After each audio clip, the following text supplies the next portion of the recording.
Hello and welcome to 6 Part. Today I want to start a new series. What if Deku became the greatest villain of the multiverse? If you enjoyed this video, please give it a big thumbs up, and to watch more videos like this, subscribe to my channel and turn that bell notification on so you never miss an upload. Now wasting no more time, let's begin. The 7-year-old me was asked by a disturbed Mitsuki Bakugo, seriously. What the F happened? As she examined me, a nurse said, "Ma'am, please, watch your language." With a shout of, "Like hell I will," Mitsuki seized me and held me at eye level. "What did you do to my son?" My eyes were watering from anxiety, confusion, and realization as they stared back into Mitsuki's eyes, and I could hardly do anything but smile weakly. I recall being thrilled and proud of my accomplishments that day at the park. I said eerily, I gave him what he deserved. I can't claim that my actions weren't influenced by a single incident in my life. A collection of terrible childhood memories. Are you familiar with contemporary society? 80% of people worldwide possess superpowers known as quirks. What about the other 20%? Final Fantasy. 14-year-old Izuku Midoriya awoke when his alarm went off. He gazed at his room's blank walls. With the exception of the necessities, it was largely empty, and on his wall was a poster of All Might, the greatest hero. Izuku was comparatively thin, freckled, and had green wavy hair. From the other side of his door, his mother, Inko, called, "Izuku, it's time for breakfast." Izuku sat up and called out, "Okay, Mom." Izuku and Inko shared a tiny apartment that was comfortable for them both. Izuku grabbed his bag, put on his school uniform, and left after eating breakfast and taking a quick shower. Doing her best to support her son, Inko said cheerfully, "Izuku, have a good day." Izuku grinned and said, "I will, Mom. Love you." Before shutting the door, Izuku watched Mt. Lady Defeat of Villain Kamui Woods was about to defeat while jogging to music on his way to school, which was within walking distance. As he turned down the street and concentrated, Izuku thought, heroes. I would prefer not to. But before graduating and turning into a villain, it would be incredible to get into UA just for the excellent training they receive. But I can't because I'm quirkless. His lips formed a smile. He looked at the floor with a sinister smile. "Izu baby." Izuku was startled out of his reverie when someone grabbed him from behind. Izuku yelled angrily, "God, Toga, I told you not to do that." After his best friend Himiko, Toga freed him and started laughing at his expense, frightening him. "Come on, Snap, it was just a joke," Toga teased, flashing her vampire-like canines with her signature smile. "Besides, I can't let you die, your blood." Izuku scowled at Toga's laughter at the prospect of consuming his blood once more. Toga began to giggle more as they began to walk after Izuku said sharply, "Fine, but when we are on lunch and if no one is around." "I mean it." Mom nearly had a heart attack as she thought I had hickeys on my throat. "Also, don't call me Snap outside of that." Toga hooked her arms in Izuku's and said, "What's the harm, no one is around." What led me to re-engage with Toga? As they headed to school, Izuku pondered. A flashback. The principal of a nearby middle school told Inko, sitting in the office with a hand on her heart, "Mrs. Midoriya, we are happy to accept young Izuku into our school." 8-year-old Izuku was sitting on the bench near the door, playing Super Mario World on his Game Boy Advanced. As she brought a young girl to the bench who was Izuku's age, an adult female said, "Himiko, this is the second time this week you hurt your classmates, so your parents are going to be called." Himiko Toga, 8, sat on the bench, crossing her arms and pouting, but she didn't respond. With a sigh, the school counselor went to her office across the hall to call the Togas. With a glance at Toga, Izuku questioned, "You hurt your classmates? Nice, what did you do?" When this stranger with green hair said that her violence was awesome, Toga blinked in surprise. Happiness bubbled in her stomach, and a familiar, vampiric smile appeared on her face. As Izuku saved his game and turned to face her, Toga turned to him and said, "Yeah, I did. I grabbed him by the face and jammed a straw in his throat, I then drank it." The expression of amazement on Izuku's face made her laugh. "According to Izuku, that is cool. But I did better," Toga asked, not liking that he claimed to have done something better. "Oh, really? What did you do?" With a broad smile on his face, Izuku told her what he had done, causing her eyes to sparkle. Toga inquired, "What's your name?" "I am Himiko Toga." Izuku answered, "I'm Izuku Midoriya." Toga blushed a little and asked nervously, "Can we be friends?" As Inko and the principal left, The door opened and Izuku said brightly, "Of course. Sorry, I got to go." As she and he stepped off the bench, Toga said, "It's okay. I'll see you later, Izu." The end of the flashback. Oh, yeah, that, Izuku deadpanned as he and Toga walked onto the school premises and put on their respective faces. As she walked past him and Toga, a female classmate said, "Morning, Midoriya." Toga growled inwardly and smiled. A male student called out, acting like hot shit, "Hey, Toga, tonight, my place for a party." Toga disregarded him. Toga asked him carefully, "So, later tonight, the usual spot for training, Izu baby." As they walked into their classroom, both of them dreading the dull day of school that lay ahead, Izuku responded, "Yeah, I need to perfect that presence erasure skill." "Hey, Izuku, Himiko." Izuku gave his best friend a high five and said, "What's up, Bruno?" As she gave her friend a hug, Toga chirped, "Bucciarati." In the interim, the door of a house was knocked on by a thin, bony man wearing very baggy clothes and bright blonde hair. With a bag of soda and candies in one hand and a sheet of paper in the other, he thought, "I hope this is the right place. Please let this be the appropriate location." The man moved when he saw the man of the house as the door began to open. Mr. Tagata glanced at the number 1 hero, All Might, and said, "Hello, are you the person from UA here to see my son, Mirio?" But he was Small Might now, without realizing it. "Good evening, Skip," Izuku cheerfully replied, "Yeah, Mom. Don't worry, my club members and I won't do anything dangerous." Toga giggled and whispered, "I will," as Izuku gestured for her to stop talking. With a hint of deadpan, Bruno remarked, "Not funny, Himiko." He was a tall boy, standing at least 5 inches above Izuku. His accent was a combination of Italian and Japanese. He was dressed in shorts and a white shirt with black dots. His face was framed by his black shirt hair, blue eyes, and slightly tanned skin. His childhood hairstyle. On the other end of the call, Inko said, "I know, but I worry about you, sweetheart. I'll be making katsudon tonight, so please be home in 2 hours." Izuku answered, "All right, understood." With excitement, Toga said, "Izu baby, ask if we can eat over tonight." "Mom, can Toga and Bruno come over and eat with us tonight?" Inko said joyfully, "Of course, I'll make extra." With a sincere smile, Izuku said, "Okay Mom. I love you Mom." Before hanging up, Inko smiled and said, "Love you too, sweetie." "You really do love your mom, don't you, Izu baby?" said Toga. Izuku put his phone away and said, "Of course, I do. She raised me all by herself, and fought for my freedom until they released me. I owe my mom my life. If she didn't win that court case, I would probably be in a correctional facility." Toga hugged Izuku's arm and pressed herself against him, saying, "I'm glad she won." Bruno began to stretch and said, "Okay, you ready to start training?" Izuku joked, "Yeah, and I'm not ready for the bruises." Toga pouted, her lips puckered and her cheeks puffy, saying, "You look so hot when you were beaten and bruised though." Before he bopped her nose, Izuku laughed. As they made their way to an abandoned building, Toga turned her face away from Izuku to hide her blush. Apparently abandoned, that is. It was, but Izuku, Bruno, and Toga used it as a training ground after it was partially renovated. Izuku wore shorts and left his upper body bare, while Toga dropped their bags close by and undressed to her sports bra and shorts. Because his training was going to be noisy, Bruno moved to a different room to train out of consideration for his friends. Izuku stood behind Toga and thought, "Okay, so clear my mind, hold my breath." Toga spun and kicked him in the jaw as he took a step forward. As she assisted him in standing, Toga laughed and said, "I could feel you, Izu baby." Izuku mumbled as he experienced facial pain, "I can see that." Before switching to fight training, they kept doing this for an hour, which resulted in Izuku being severely beaten. His teacher, Toga, demonstrated to him how to use weapons with her supple movements.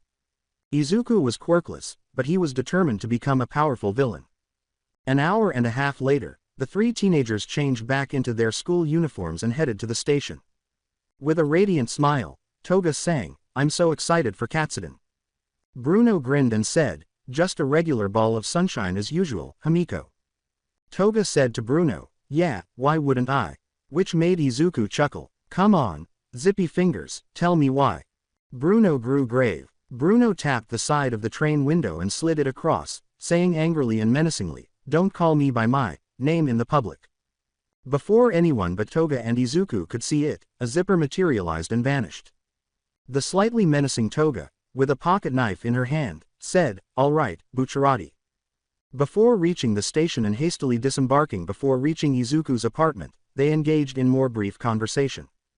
As she welcomed her son and his friends, Inko said with joy, "Welcome, please make yourselves at home." Bruno bowed courteously and said, "Thank you for having us, Mrs. Midoriya." Toga cheerfully said, "Happy to be here." Bruno gave her a light blow outside her head. Bruno remarked, "That is not nice enough." Bruno and Toga exchange a lightning-fast shot. To get them to stop, Izuku said, "Okay, enough or I'm kicking you out."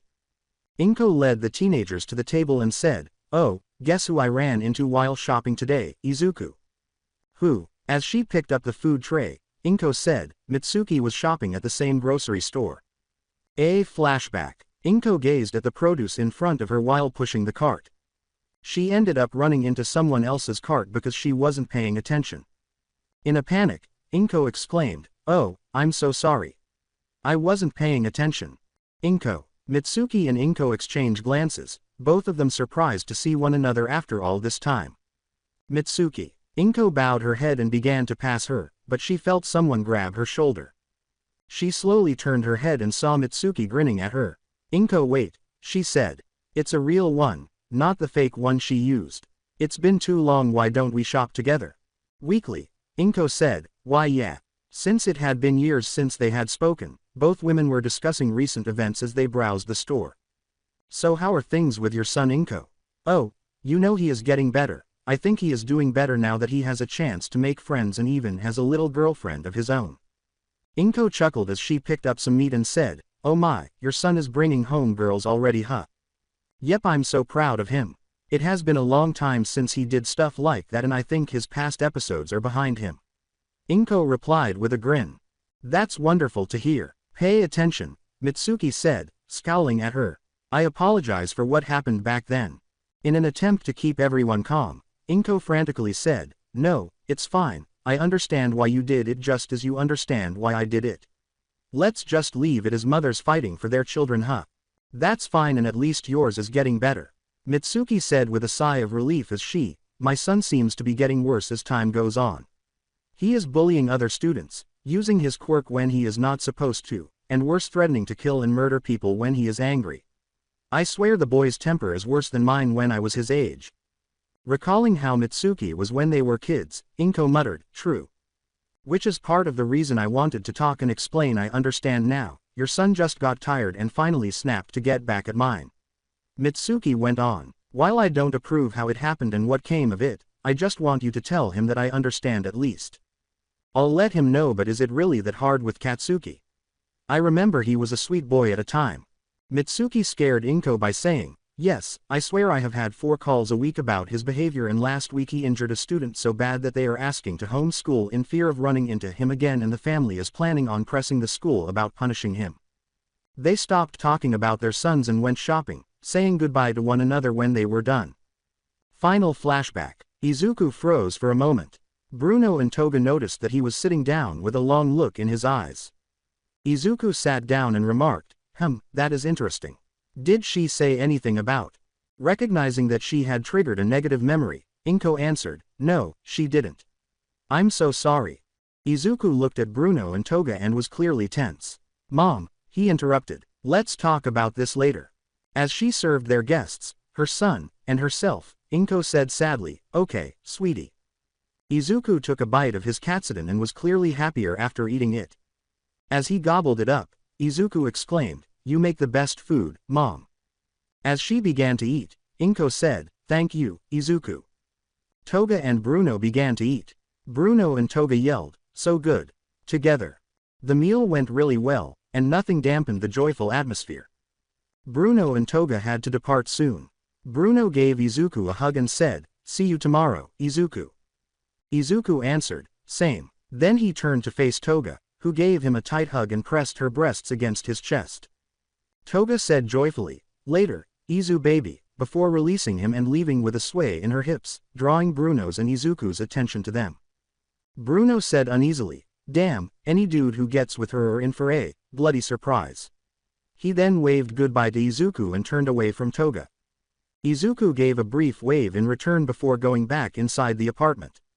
He entered the kitchen, where Inko was, and moved beside her to assist with the dishes. Inko began to say, "Izuku," about earlier, but Izuku turned to face her.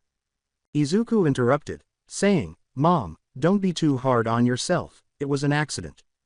With her eyes watering, Inko bit her quivering bottom lip before gently wiping them away while nodding. After completing the dishes, they got ready for bed. Izuku lay on his bed and stared at the ceiling, thinking, Bakugo. His eyes grew heavier, and soon, a bug, sound of scratching. There are lines and glitches on the screen. Have you ever heard of quirks? It turns out that 80% of people on the planet have quirks from birth, while 20% do not. Having a quirk is pretty important in this world, though I don't expect you to fully comprehend the shit I had to deal with. The bullying was, is, and has been extremely severe, as you might expect.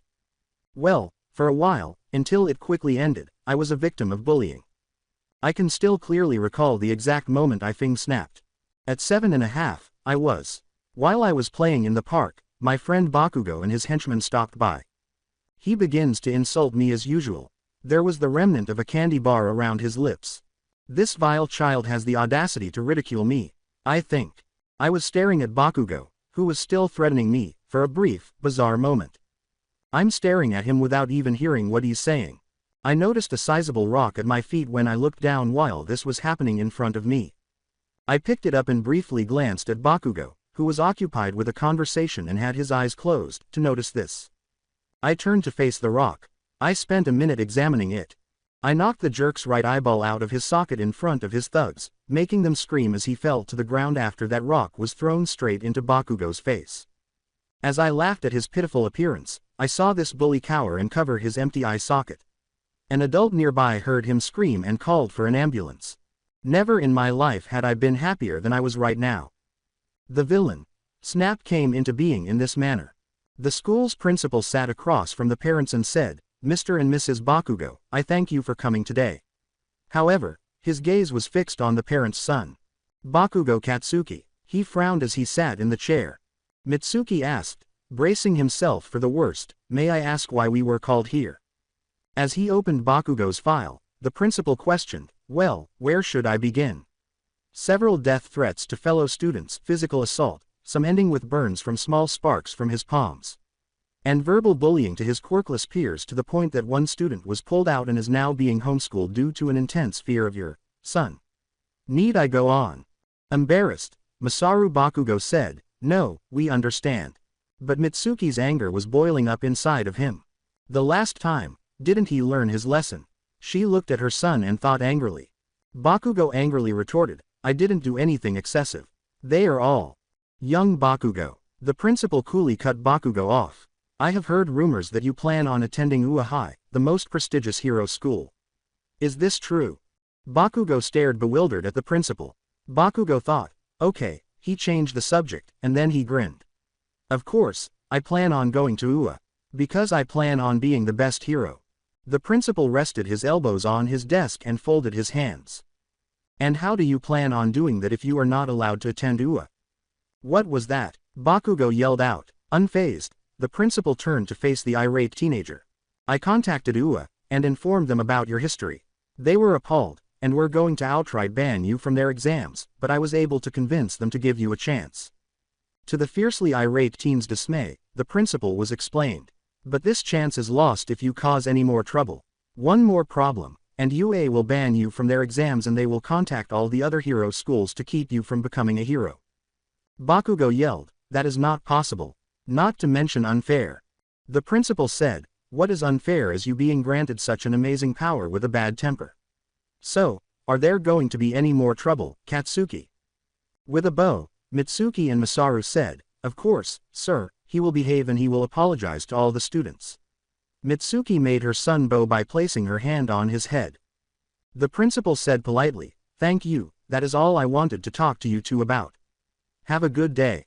One of the students who was walking by noticed Bakugo as the Bakugo family left the office. They turned tail and fled in the opposite direction, their bodies covered in sweat as they tensed up in terror. Bakugo thought furiously, that kid could have snitched on me.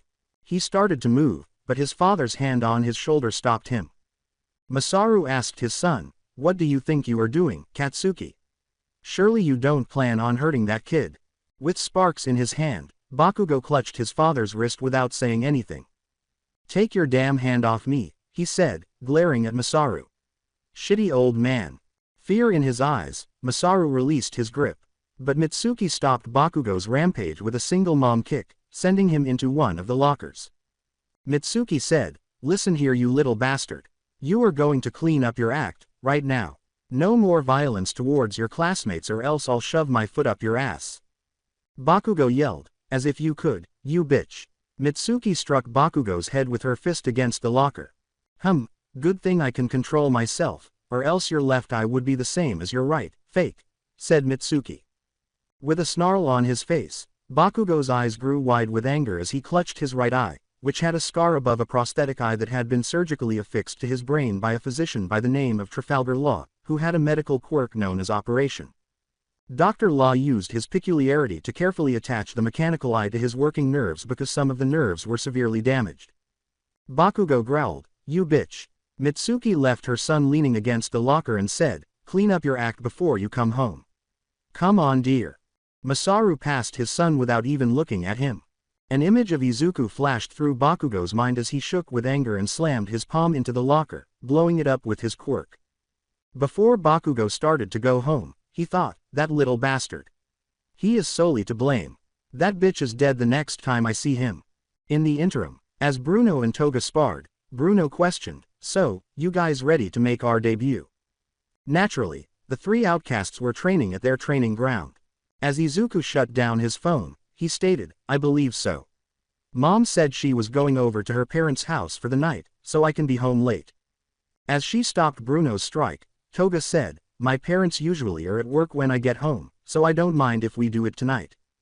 Before he was punched, Bruno worriedly said, "Agreed, so, what should we wear and what should we do?" "Ow, okay, stop, Toga, I said stop." Bruno punched Toga's arms, causing them to unzip and fall off, revealing zippers.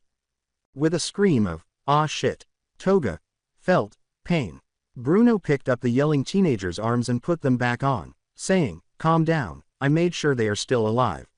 "There." Toga yelled, "Don't do that again," while striking Bruno.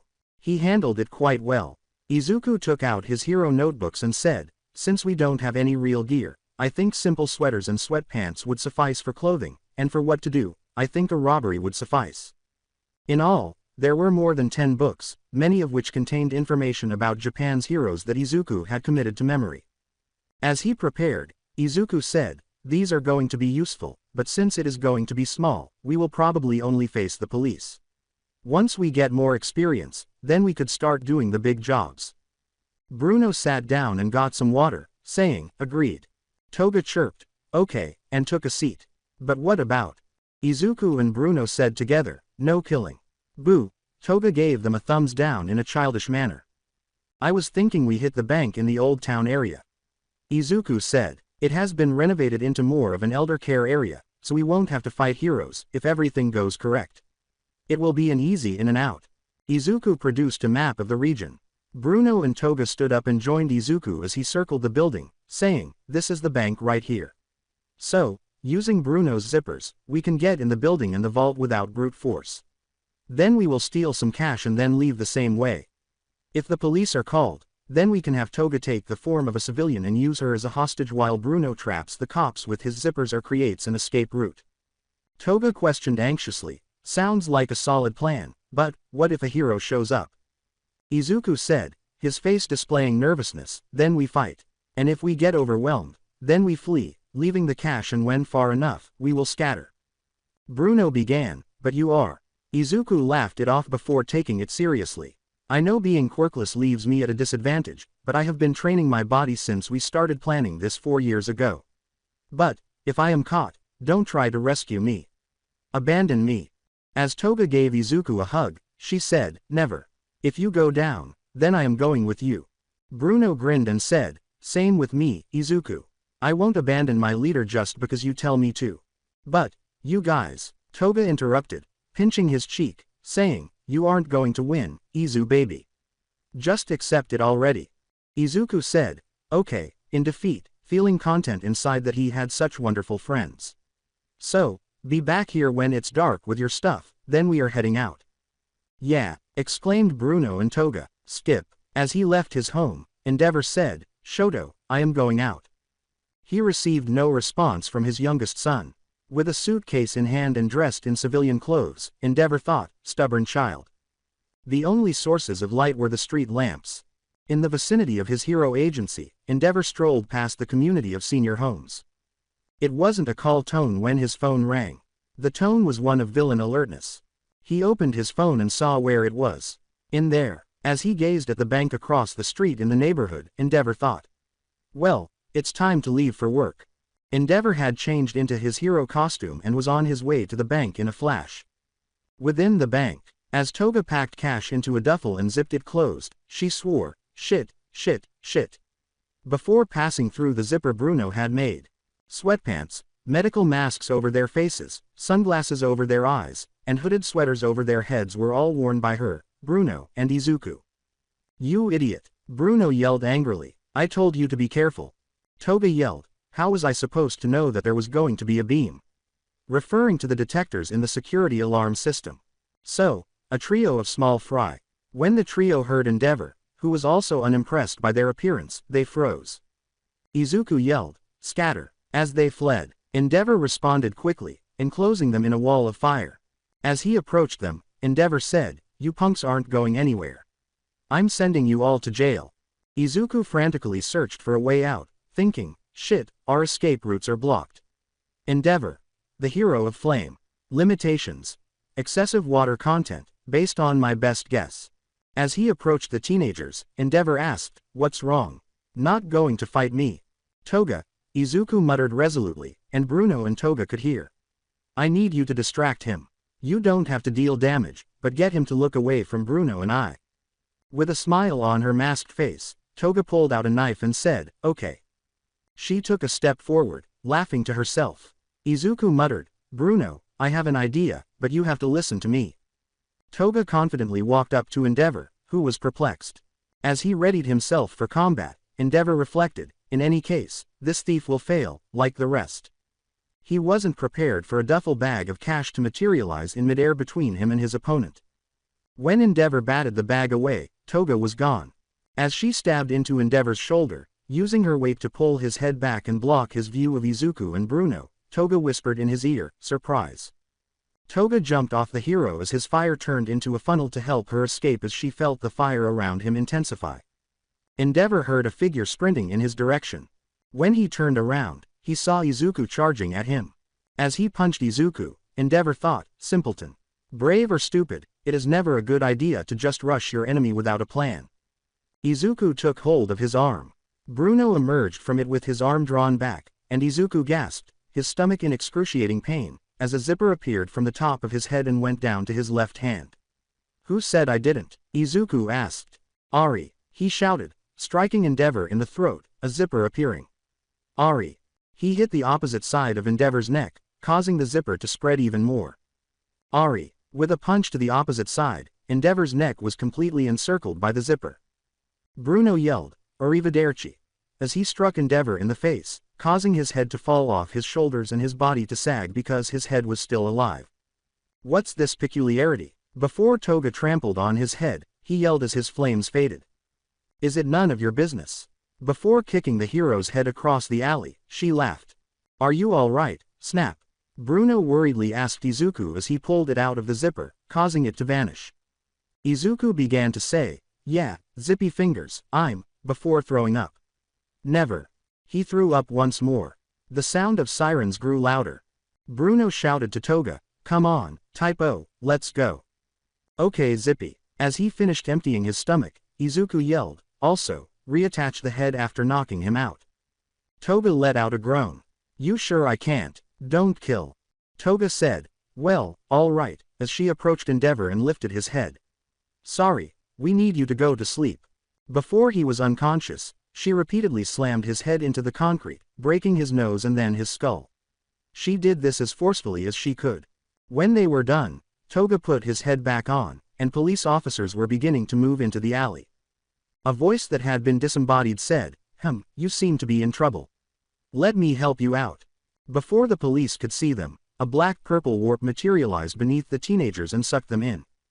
Bar, ow, exclaimed Bruno, Toga, and Izuku simultaneously as their masks and hoods were taken off, exposing their faces. The same voice from before said, sorry for the rough landing. Where are we? Inquired Bruno. They found themselves in a sophisticated yet very grounded bar. Kamino City. Toga stood up and exclaimed, wait, what? When the three teenagers stood up, they saw a man dressed like a butler or bartender, but with yellow slits for eyes and black fog for hands and head. Izuku demanded, who are you? As he prepared to fight once more. The man bowed and said, calm down. I am Kurogiri, and I saved you after seeing your ingenuity when fighting the Flame Hero Endeavor. You saw that? Asked Izuku. Of course, you were all making so much noise that I couldn't help but watch, said Kurogiri. And it was also because I ordered him to bring you to me. The television beside Kurogiri came on. Kurogiri said with a great deal of respect, ah, master, you are here. Where is Shigaraki? I have him attending an errand. I see. Excuse us, but who are you, and why are we here? Replied Bruno. The TV laughed and said, brave or cocky, so close that they blend together. You three fought the number 2 hero with neither, and actually defeated him. You work well as a team, so I wanted to extend an invitation. Invitation to what? Izuku asked nervously. To join the League of Villains. Skip. As the moonlight streamed in through his window, Izuku lay awake in his room, gazing up at his ceiling. Izuku recalled the offer the master made to him and his teammates, comrades, gear, wealth, and power. Had we accepted it, I am aware that he gave us a card to call him and advised us to take our time, but still. It would have helped. Possessing power, money, support equipment, and costumes. Strength. By power, what did the master mean? He saw that Izuku was hurt and apparently knew that he was quirkless. He raised his arm and examined his hand, thinking, I wonder. When he placed his hand on my head, the pain was so great, even though he claimed it was nothing. He claimed it was to check on me, but why didn't he check on Bruno or Toga as well? Izuku let out a sigh. Feeling extremely exhausted, Izuku turned onto his side and thought, doesn't matter. I'll give it some thought tomorrow since I have school. Kamino. Master, I don't understand why you would offer scum like these three to join the league. Replied Shigaraki. He was a slender man. Extremely pale, with gray hair. His skin appeared worn and bruised. And a human hand was on his face. All for One said, I offered them a place, because I need someone of that boy's caliber. You need a right-hand man, so I am creating one for you. Kurogiri was cleaning some cups when Shigaraki said, creating one. All for One answered, yes, one who will be here to support you if you need it. Shigaraki snapped, Master, I don't need any help. It was All for One's warning to, mind your tone, Shigaraki. Yes, you have Kurogiri and the Nomu, but having someone to challenge your plans. Someone who opposes you like this can make your plans and you better, make you stronger. Izuku Midoriya is the perfect choice for this role, thus I granted him a quirk. Shigaraki frowned under the hand on his face as Kurogiri said, Master, may I ask what power you gave young Midoriya? All for One HM'd. Now that is an interesting question. All for One sat in his hiding place, all hooked up to machines to help him survive the wounds he sustained in his fight with All Might all those years ago. And there was a smile on his face. As Kurogiri and Shigaraki appeared on the screen, he remarked, oh, this takes me back. Back long ago, before you were born, before All Might. There was a man whom I called friend. He was my partner in crime, and we started our reign together. He questioned my plans, we would argue, then make a better one, making us both stronger mentally, and our quirks complemented each other. Shigaraki said, Master, where is this going? All for One responded, unaffected by his student's interruption, patience, Tamura, patience. Now, he and I started our reign, but after we started, he came down with a sickness. One that not even I could help him cure. So, on his deathbed, he begged me to take his quirk, to use it as I saw fit, but I chose to never use it. So, I sought someone worthy, and no one in my long life have I found someone until now, in young Midoriya. Shigaraki, who did not like that he was not being told what he wanted, asked angrily, "What did you give him? What quirk did you give him?" All for One grinned as he thought of a friend from his childhood and early adulthood. "The quirk is called." As he got ready to leave, Izuku said, "Finally, classes are over for the day." 2 weeks had passed since the trio's initial heist, and even though they were able to remove Endeavor and escape with some cash, they still ran it to close. Toga yelled, "Izu baby," as she walked toward him. "You okay? You been spacing out during class, everything alright?" As Bruno approached, Izuku muttered, "I'm doing fine, just wondering if we made the right decision in turning those guys down." Bruno expressed concern, saying, "Toga is right, you aren't acting like yourself." Izuku had some bagging and discoloration under his eyes, and his eyes were somewhat lidded. Bruno inquired, "Have you been sleeping well?" Izuku got up and replied honestly, seeing no reason to lie to his friends, "Not really. I am constantly waking up from strange dreams, and my skin, it has been dried out lately. I don't understand why, and Mom took me to the hospital last weekend. They don't understand why I'm having these issues." As they put on their new shoes, Toga said, "Well, good thing it's Friday, so you can go home and rest." Izuku muttered to himself, "I'll try." Bruno said, "So, no training today, that's good. I have some homework that I need to work on." While walking with Izuku, Toga remarked, "Same, but I'll get Izuku home first before I go home." Izuku and Toga turned right, and Bruno waved goodbye, saying, "All right, see you guys on Monday." "You don't have to walk me home, Toga. I am not sick," Izuku said, shakily wiping the perspiration from his forehead as his body suddenly heated up. "But I want, Deku." Izuku turned to his left and saw Katsuki Bakugo, but he stopped when he heard that familiar voice, which had a confused tone. His bewildered expression vanished as he snarled and took on an aggressive demeanor. Bakugo yelled, "Deku, you bastard!" as he launched himself, accelerating with his quirk. "Just die." Unaware that something flew off Izuku's skin and directly into Bakugo's eye as he zipped past him, Toga shoved Izuku aside. Bakugo blinked. Everything went black after he heard a pop. Toga took a sharp breath. Where Bakugo's eyes were, it resembled popped balloons, with a tear seam and ripple pattern, and something black in place of eyes. Black metal was visible in his fake eye, but the fleshy inside of his real left eye was visible. Bakugo yelled, "What the F happened?" Because he couldn't see anything in the dark.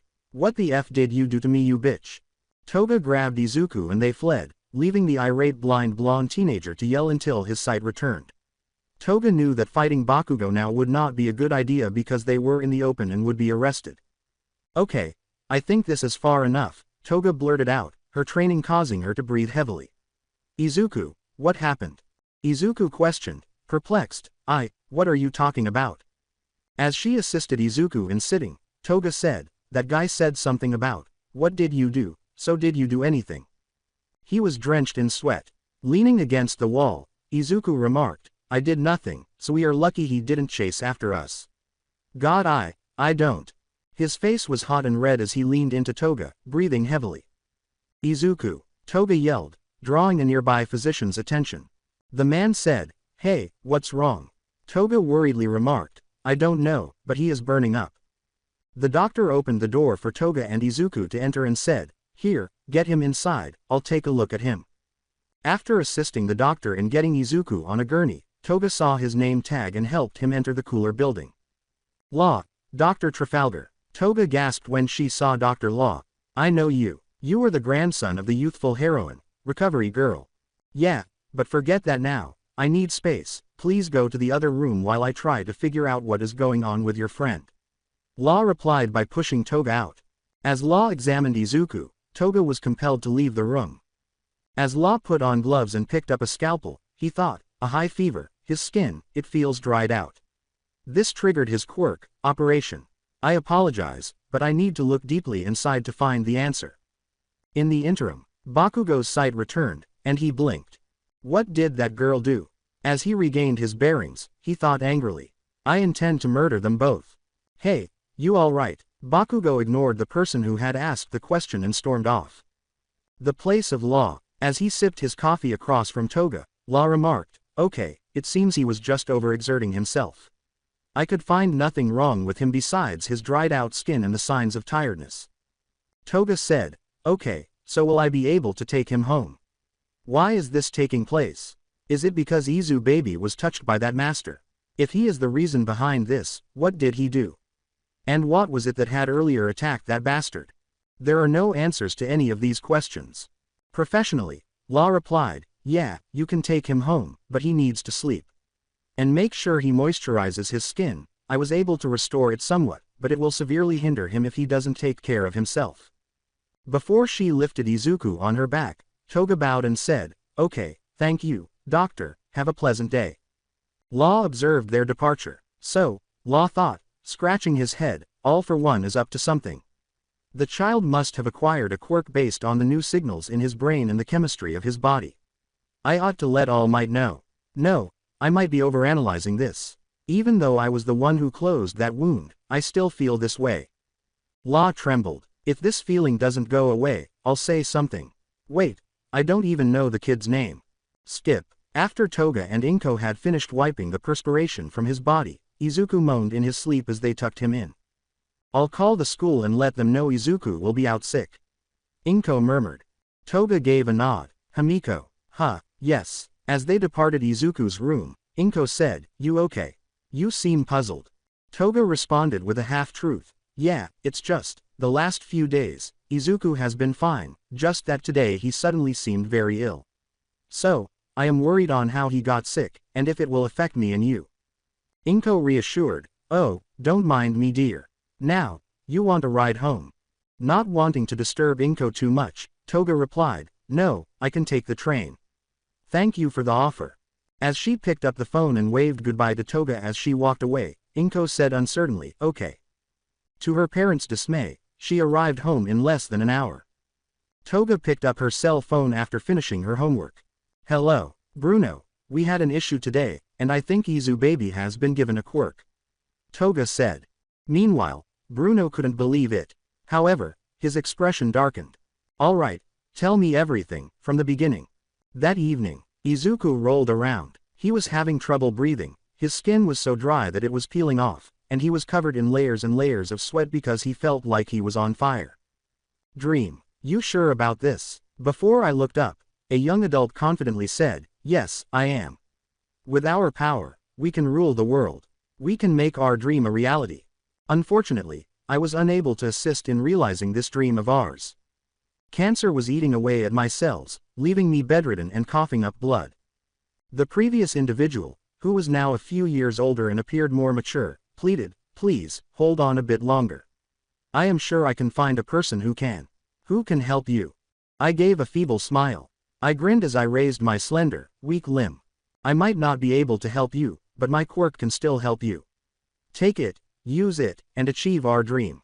Dream termination. When Izuku woke up, he had to cover his eyes due to the light shining in his face.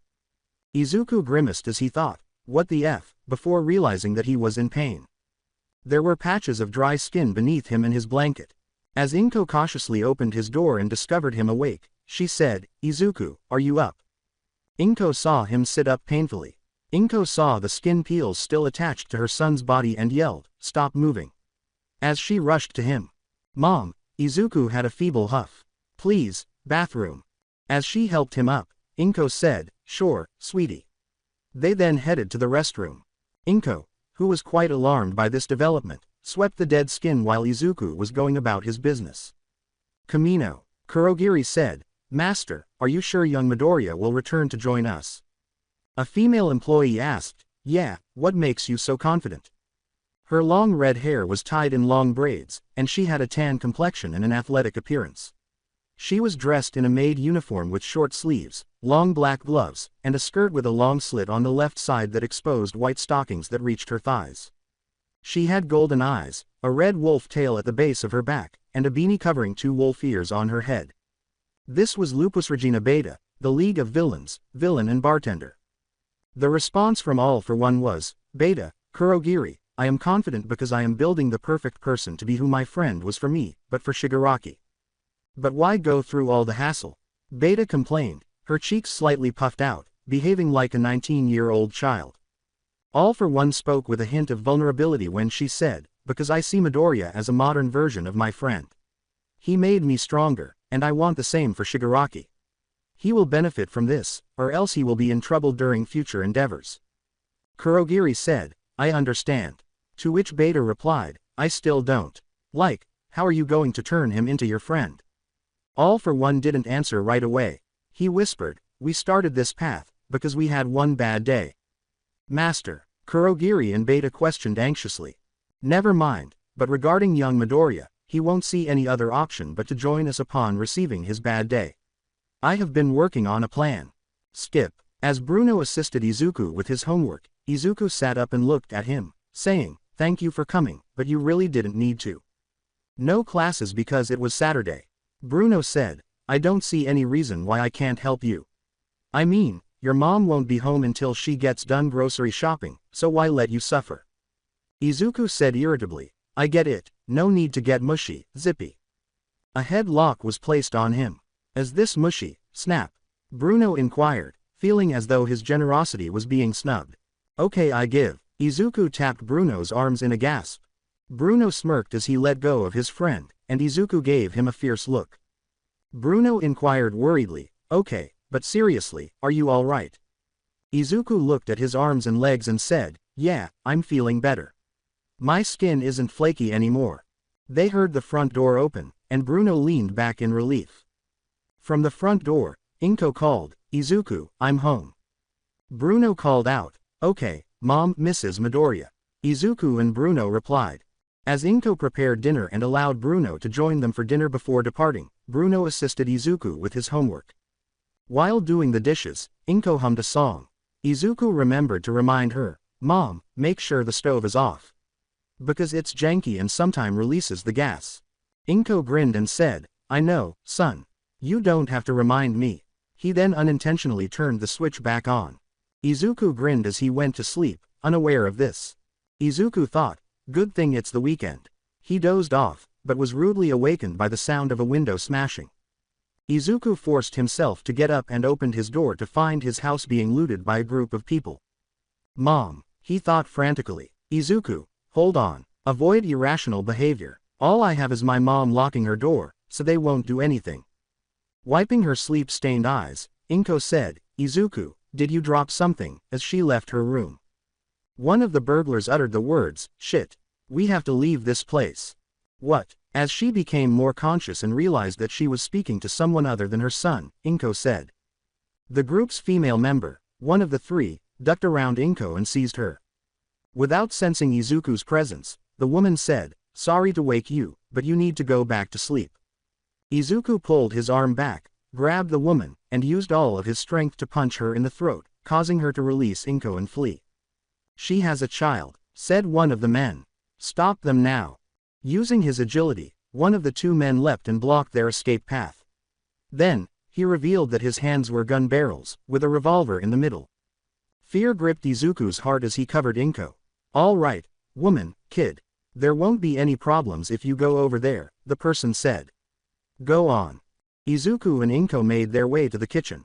Izuku saw the man begin to pull the trigger as he got closer to the entrance and his nose detected the tiniest hint of gas. Remember not to fire, Izuku yelled as he attempted to shoo his mother away. Izuku was propelled away and out the broken window when the hammer struck the bullet shell and the spark ignited and exploded. No, Izuku shouted as he fell from the 3-story height. Mom. Even though his back was surprisingly unbroken when he hit the ground and heard multiple popping noises, Izuku didn't care and hurried back to the apartment. Izuku, what the heck? Don't go. As he seized the boy, one of his neighbors yelled. Mom, Izuku shouted, fighting off his neighbor before he felt his back get riddled in pain and spasms. Mom. As the fire spread throughout the apartment, more neighbors grabbed Izuku, and sirens sounded. Days later, the graveyard. It was pouring rain when Izuku, dressed in a suit, knelt in front of his mother's gravestone. Izuku, Mitsuki Bakugo said, standing over him with an umbrella to protect him from the rain in a morning dress. Izuku thought, not listening to Mitsuki, Mom.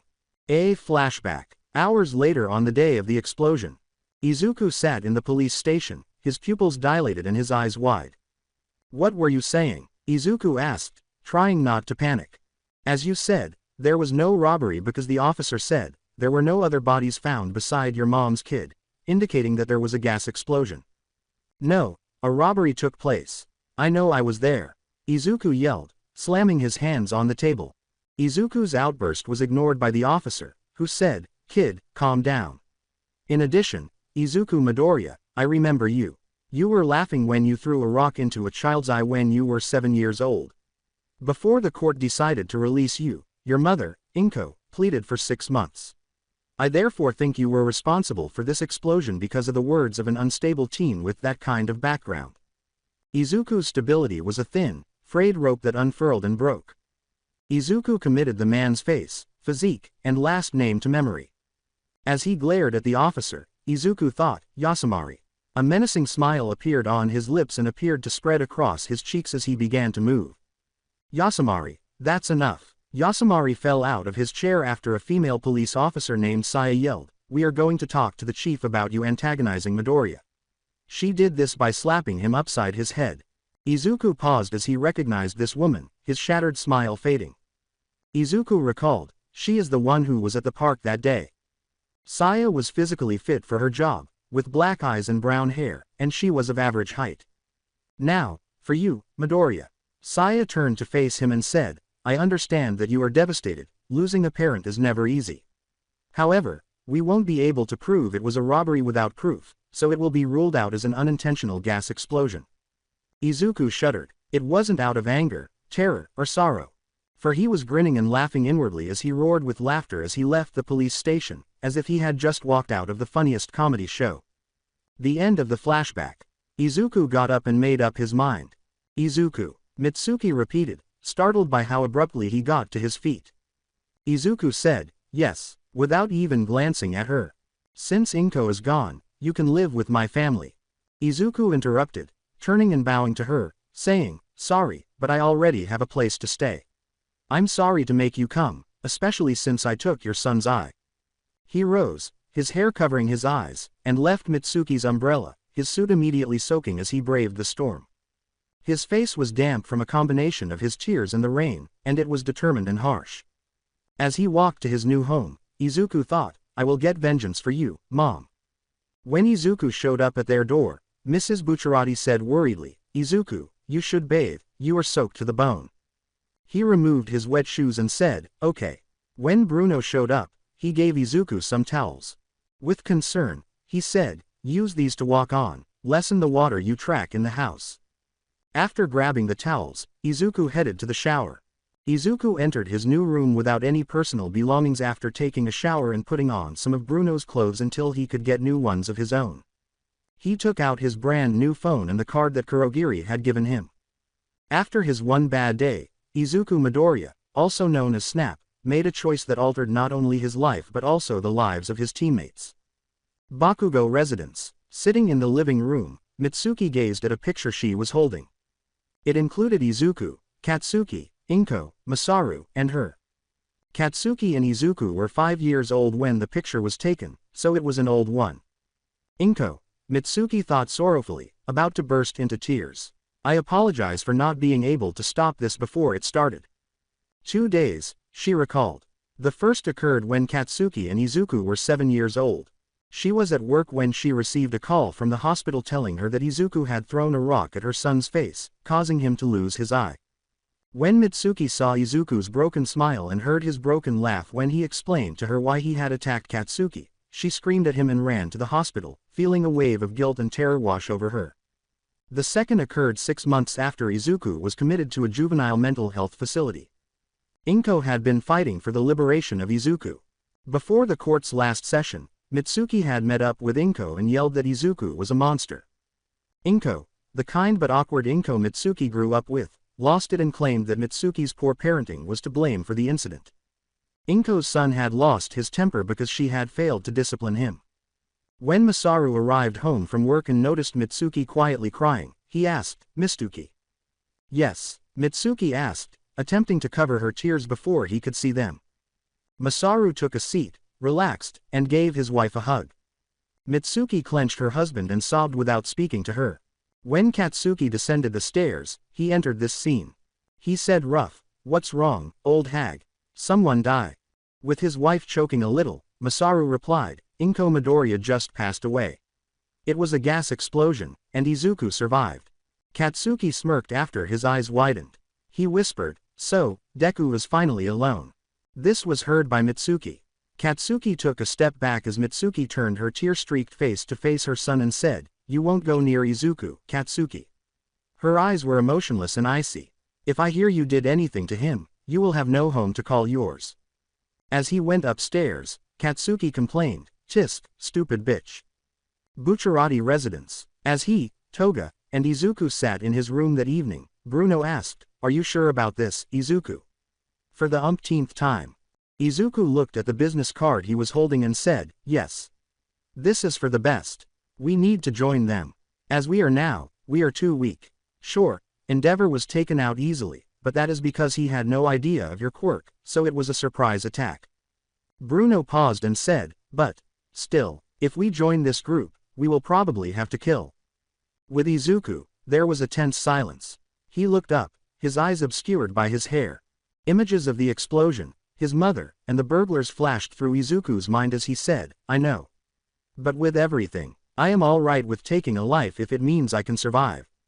Toga trembled. Toga covered her red face with her long-sleeved hands and thought, "Oh God, that was hot.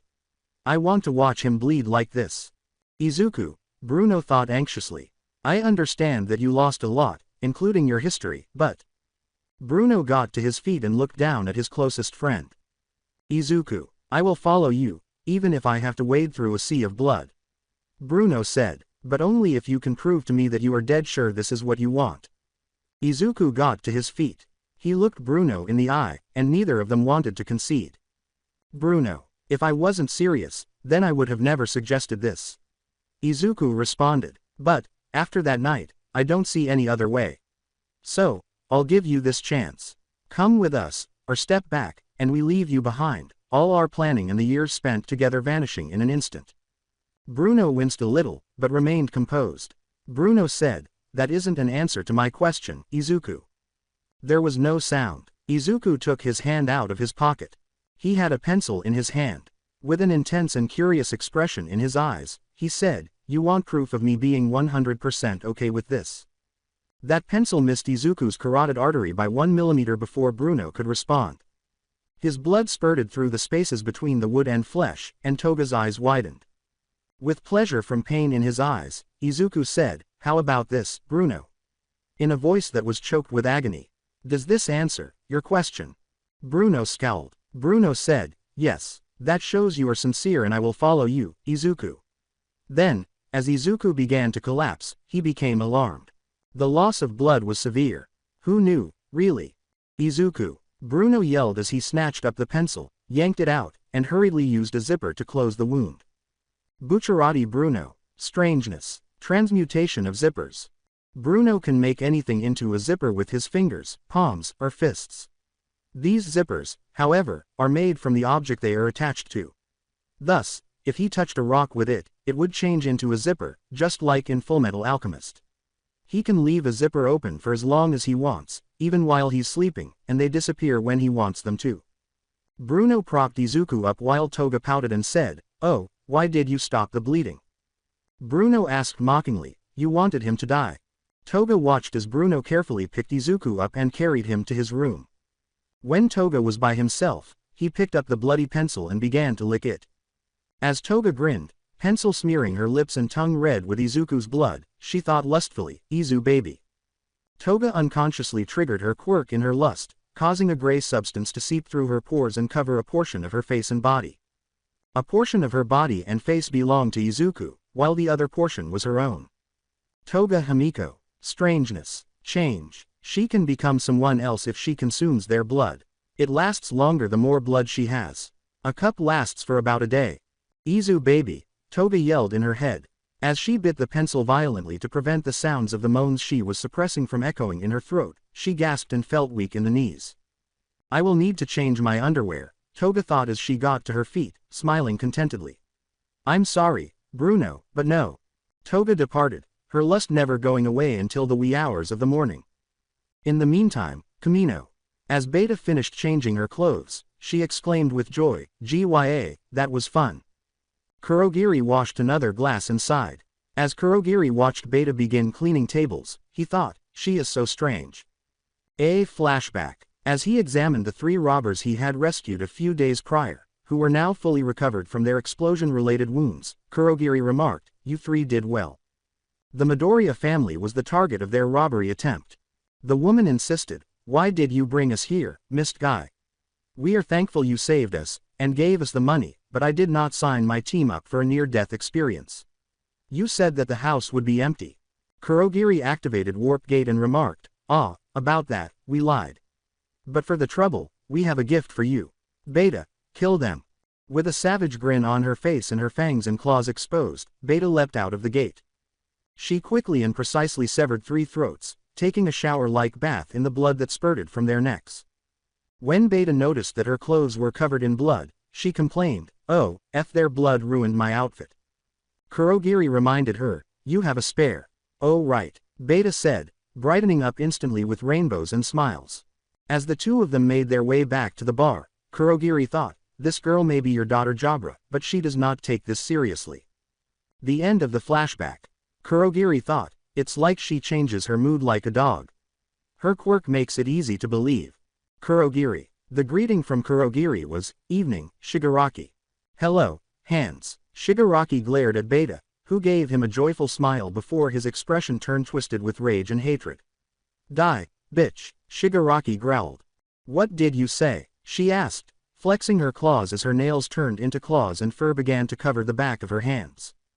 After setting down the dish he was cleaning, Kurogiri put a hand on Beta's head and said, "Settle down, children."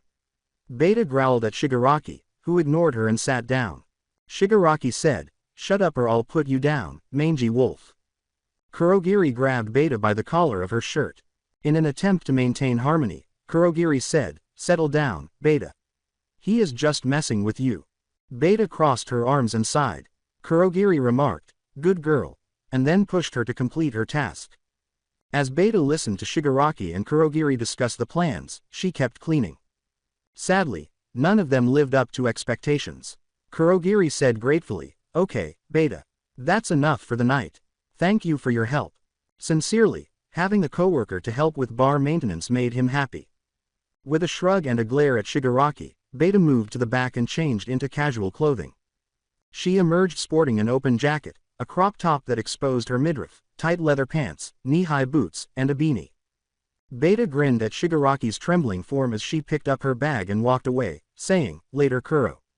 "Later Hands." Before Beta laughed at the muffled shouting she heard, she closed the door. "Yo." When Beta recognized the owner, her ears perked up. When Beta turned and saw her friend, she said, "Hey Trish." Tomorrow, Izuku left the school premises by himself. He wanted to see his mother, so he told Bruno to go home without him. Izuku thought sadly, she deserves to know what I am planning. I have no regrets about choosing this life, but my mother would be disappointed in me. Toga hummed, "Izu baby," as she emerged behind him, putting her arms around his chest. "I want some." Laughs. Izuku let out a sigh. He gave a slight smirk. Toga smiled as she breathed on his neck and he whispered, "Yeah, sure. Let's go to the hideout. After we visit the cemetery." Toga sang, "Okay." They strolled toward Inko's gravestone in the cemetery. Izuku sat and gazed sorrowfully at the grave, saying, "Hey mom. I'm sorry." Toga cocked her head, perplexed. Izuku continued, his face beaming brokenly, not expecting his mother to respond, "I'm sorry for lying to you. I wasn't going to try to be a hero, I decided to become a villain.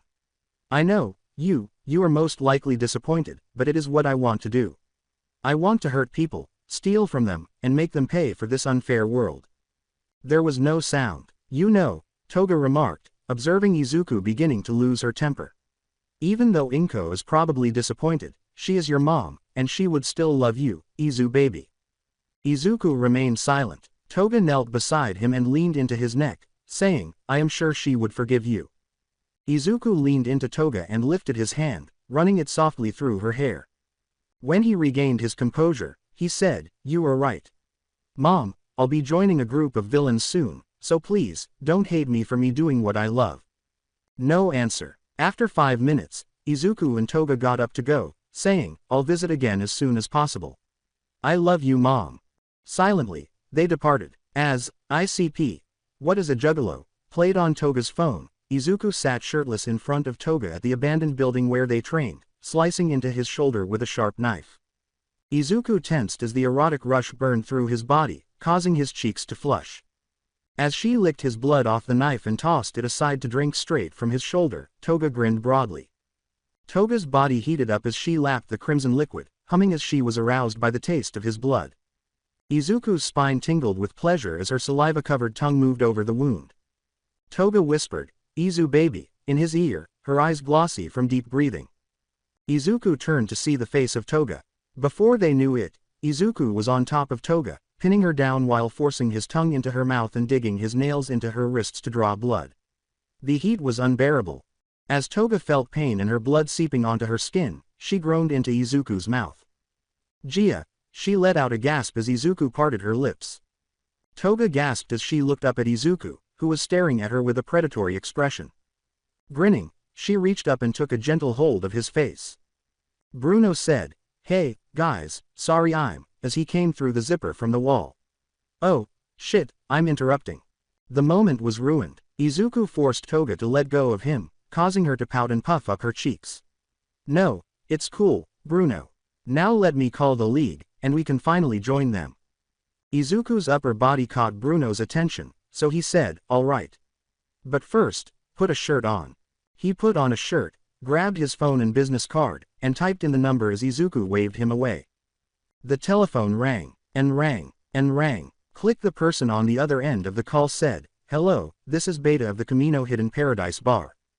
"Hello, my name is Izuku Midoriya," and Beta yelled, "Oh, you are Midoriya." And Izuku jumped. "Oh, I can't wait to meet you." The shout, "Beta, give me the phone," came from Kurogiri. Before Kurogiri received the phone, the three teenagers heard a brief altercation, some slang, and growls. Kurogiri said, "Sorry about Beta, young Midoriya. What can I do for you this evening?" Izuku said, "We would like to join the League of Villains." "All three of us." "Perfect, Master Will." Kurogiri's phone was on speaker and his base was connected to Wi-Fi when All for One said, "Hold on. There is one thing you must do." Bruno inquired, "And what would that be?" All for One said, "Two things really, but first, what is your location?" Bruno, Toga, and Izuku were tense and exchanged glances before nodding. Toga responded, "We are at an $$ in Shizuoka Prefecture." A warp gate appeared instantly, before the teenagers. It was small, and a lit small lighter was set out in front of them. All for One said, "You all see this lighter?" "Yes." All for One went on, "It is a Zippo lighter with enough lighter fluid to last a full day. Return here in 24 hours without letting the lighter go out. If it goes out, you fail this initiation. Reigniting it is not allowed." As the warp gate disappeared, Bruno glanced at the lighter and thought, "This is about trust." But it won't be. According to All for One, you are also not allowed to stay in the abandoned building. You must go home, go to school, and then return here tomorrow without letting it go out. I trust you three. See you again at 5:30. The phone call ended there. As he carefully picked up the lighter, Izuku thought, "Shit, we are in a predicament." The flame shifted perilously, almost extinguishing itself. Toga complained, "This isn't going to be easy." As Izuku gingerly raised the lighter, Bruno said, "Of course not, it is our initiation test." With resolve in his eyes, Izuku answered, "I know. But we can do this. However, we need a place to spend the night. Toga's place is closer than ours, Bruno. So, we can go to her house." As she collected her belongings and those of Izuku, Toga cheerfully replied, "Sure." Bruno's zippers opened the walls as the three cautiously left the building. The three of them managed to conceal the lighter from onlookers and prevent it from going out while traveling to Toga's small compound by having Bruno and Toga cover Izuku's left and right. The flame entered the traditional Japanese compound without any problems. Izuku put the lighter on Toga's desk and she sat down, saying, "Phew. That was stressful." Bruno recalled that Toga's parents were somewhat strict about Toga's friends visiting without warning, so he asked, "Are you sure your parents will be okay with us spending the night?" It made sense. "Yeah, it will be if I." "Himiko," exclaimed Mrs. Toga, who strode to Toga's room and slammed the door. "What have I told you, Izuku, Bruno?" Together, Bruno and Izuku said, "Hello, Mrs. Toga." Mrs. Toga was about to yell, "Himiko, what have I told you?" when she noticed the lit lighter on her daughter's desk. "What is this?" As her mother stomped over and grabbed the lighter, the flame waving dangerously, Toga said in mild panic, "Mom, I can explain." As she extinguished the flame, Mrs. Toga said, "Explain when your dad arrives home." "No." As their faces twisted into a mixture of worry, panic, fear, and rage, Bruno, Izuku, and Toga shouted in their minds. They had not succeeded. Mrs. Toga lit it again and said, "Oh, don't be a baby, the lighter still works." The flame shot out like a jet stream and then subsided. "Whoa, that is strong. Where did you get this, young lady, young men?" Izuku blinked before they could respond. Was that something I imagined? He rubbed his eyes and thought, "I swear I saw someone in the hallway walking behind Mrs. Toga." Mrs. Toga stopped him as he attempted to enter the hallway without listening to the conversation. Mrs. Toga sighed and Izuku nodded. "Izuku, I know you lost your mom and you are hurting, but doing drugs isn't the answer to your pain." Izuku thought, "I guess I imagined it," and then he saw Mrs. Toga walk out of the room. His eyes widened and he gasped as he turned. A tall figure emerged from the darkness and followed Mrs. Toga. It was bound in a dark laced cloak and Venetian hat, had white flesh, and wore a head that resembled a Venetian carnival mask. Its body was covered in tiny cables that resembled stitches. Its hands and collar were adorned with an arrow motif. It said, "Death Shadow's the name, baby." Mrs. Toga turned, and Bruno and Toga watched in the hallway with Izuku as it grabbed and held a horrified Mrs. Toga. "And Stabbin's my game." Its mouth opened, and an arrow blasted out of its depths, impaling Mrs. Toga in the head. "Mom, Mrs. Toga, stay hidden." Toga's mother was being killed by Death's Shadow, and all for one grinned as he saw through its eyes. "Oh, Pulpo," he thought, recalling his former acquaintance, "your Death's Shadow quirk was the first Nomu I created." Pul was embroidered on the hem of a yellow outfit worn by a large, round man with a sharp nose and black sclera in his green eyes.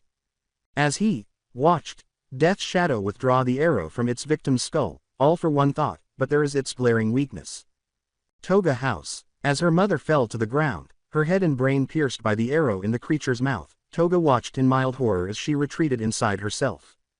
As it crossed its arms and appeared to disappear beneath a black cloak, Death's Shadow questioned, "Now, where is my next victim?" Unconsciously, Izuku, Toga, and Bruno retreated, their feet brushing the window's shadows as the sun sank. Death's Shadow pivoted and gazed at them. Opening his arms, he said, "Found you. It appears that I have 3 more targets to stab." An estranged laugh escaped his lips. "Stay hidden." Tiest, all for one. As he watched Death's Shadow lunge at the teenagers, forcing them to dodge, he thought, "But I couldn't rid it of that stupid personality." Hopefully, this initiation pushes Midoriya to awaken his new quirk, but this will also help me assign teachers to help them master their quirks.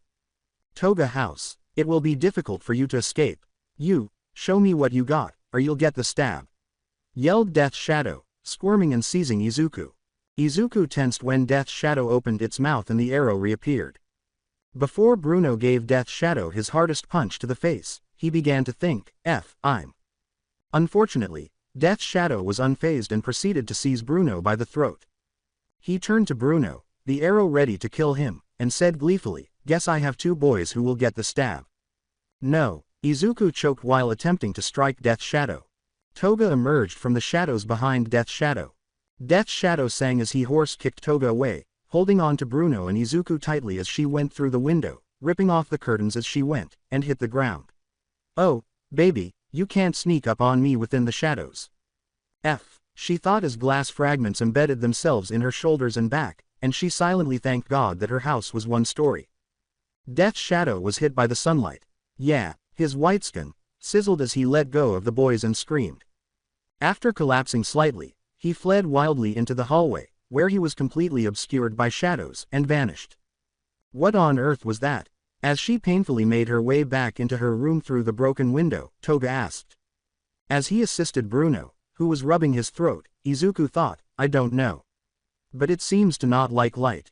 The lighter lay on the floor, unlit, and he picked it up. Reiterating the lighter, Izuku remarked, "However, this initiation test must be more than we thought it was." The pause in anticipation was extremely tense. Bruno said tensely, "It isn't attacking." Replaying the events in his mind, Izuku answered, No, but I don't think it's over.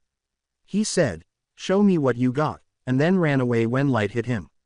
Therefore, it is pursuing something and is prepared to kill us in order to obtain it. Looking at her mother's body, Toga said, that much is obvious. You know, I thought I would be angry, but... Toga approached and touched the shadows with her foot before kicking the corpse in the face. Finally, Toga said, I'm not. With its arms extended to seize Toga, Death's shadow emerged from the shadows as though they were water. Shit! Toga jumped back into her room and yelled in fear. Death's shadow appeared to freeze in mid-movement and did not pursue. He stood up straight, his arms disappearing beneath its cloak once more, and then he moved slowly down the corridor. As he got closer to the hallway, Bruno knelt down and touched the shadow, saying, I think we just found the bastard's attack pattern. Death's shadow reappeared, but Bruno was prepared for this and, using his legs to propel himself forward, he gave Death's shadow an uppercut that sent him flying backwards and into the shadows like water once more. Toga's sadistic side came out as she sarcastically said, Great, the thing lives in the shadows, has a weakness to light, and the damn sun is setting. How are we going to deal with this fare? As he searched for a way to bring Death's shadow into the light, Izuku said worriedly, I don't. He gazed at the body in the corridor, its head dripping blood. Izuku experienced a wave of both calm and panic. We must expose it because, as Izuku asserted, okay, sunlight hurts it. Two choices are available to us. In order to attract the attention of the neighbors and the police, we have Zippy unzip the house, destroying it. Or we use the UV lights that Toga's dad has. Both Toga and Bruno nodded. I suggest we mix the two. Bruno offered. I'll act as a distraction, going upstairs with the bastard following me, and when we get there, I'll expose it to the light with a zipper opening the wall. Meanwhile, we get the UV lights and then blast the bastard to hell. Toga was done. With unwavering confidence, Izuku said, perfect. Where would your dad keep the lights? As the sun sank, Toga considered it, the shadows growing closer. She said uncertainly, he would keep them in the garage. All right, Bruno, are you ready? Izuku questioned his closest friend. Bruno's tone was challenging as he said, as always, boss. Bruno turned and bolted into the hallway, picking up the still-lit lighter from the floor and hurling it at Izuku. Izuku caught it and returned it to Toga's desk while maintaining eye contact with Bruno. Death's shadow rematerialized in an instant. Death's shadow yelled, found you, as he reached out to seize Bruno, who just managed to avoid him by punching the wall, opening a zipper that let him slip through and escape the assailant. As Bruno watched Death's shadow follow him, he thought, come on, you son of a bitch, follow me. Toga and Izuku took advantage of the situation and made their way to the garage. Do you think Bruno will be okay, Izu baby? With concern, Toga asked. When they saw the garage door, Izuku said, of course.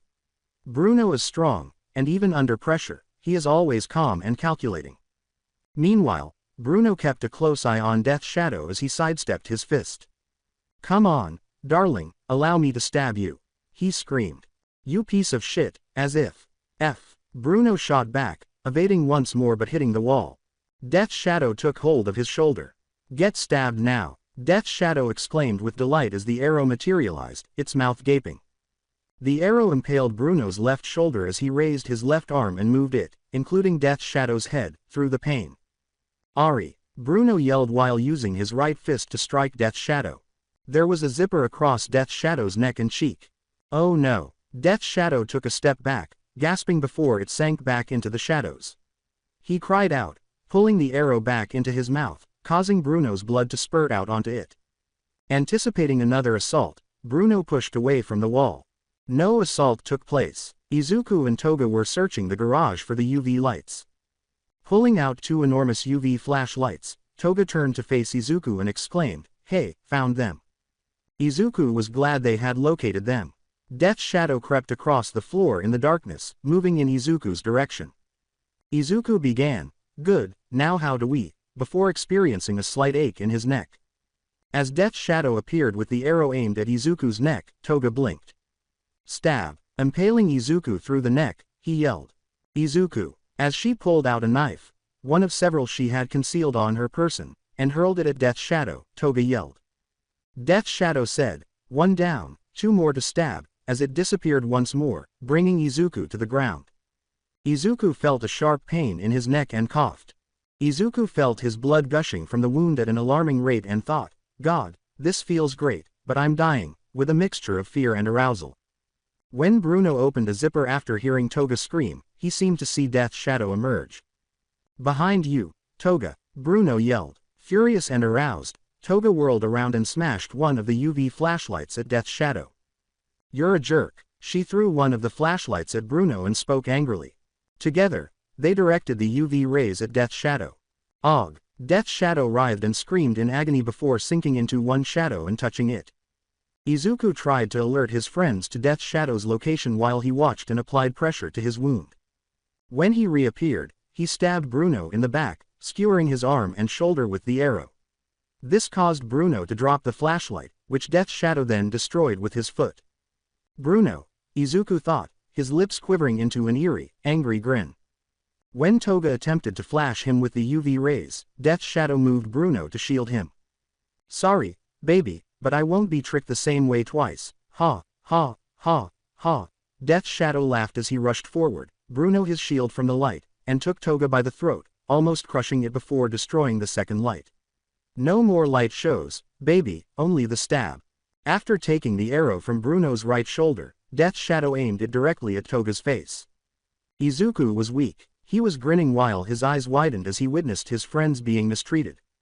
I can't become a villain, I can't save my crew and I can't save myself, Izuku thought as he watched Bruno turn and feebly grab the arrow, pulling it just enough to miss Toga's head. Despite his injury, he fought to stand up. P.O.P. His pain vanished in an instant. As he pushed off the ground, he touched a few tiny nuts and bolts but was unable to feel his body. As he began to run in Death's shadow's direction, Izuku speculated, it must be the adrenaline. Death's shadow turned to face him. So you also want the stab? As he dropped Bruno and Toga, he inquired. Death's shadow reached out to seize Izuku, who was pulling his arm back with a sickly gleeful smile. Izuku threw his fist, giving Death's shadow a strong blow with minimal damage. Death's shadow grabbed Izuku and said, "Too bad, baby, but you get the stab." Izuku continued to smile as the arrow got closer to his head. No, Bruno and Toga yelled, but neither of them noticed the three tiny, spherical objects floating next to Death's shadow's head. Pop, pop, pop. Nuts and bolts flew outward at great speed, striking Death's shadow in the eye and head. What the F gave me the stab, yeah. As he released Izuku, he screamed.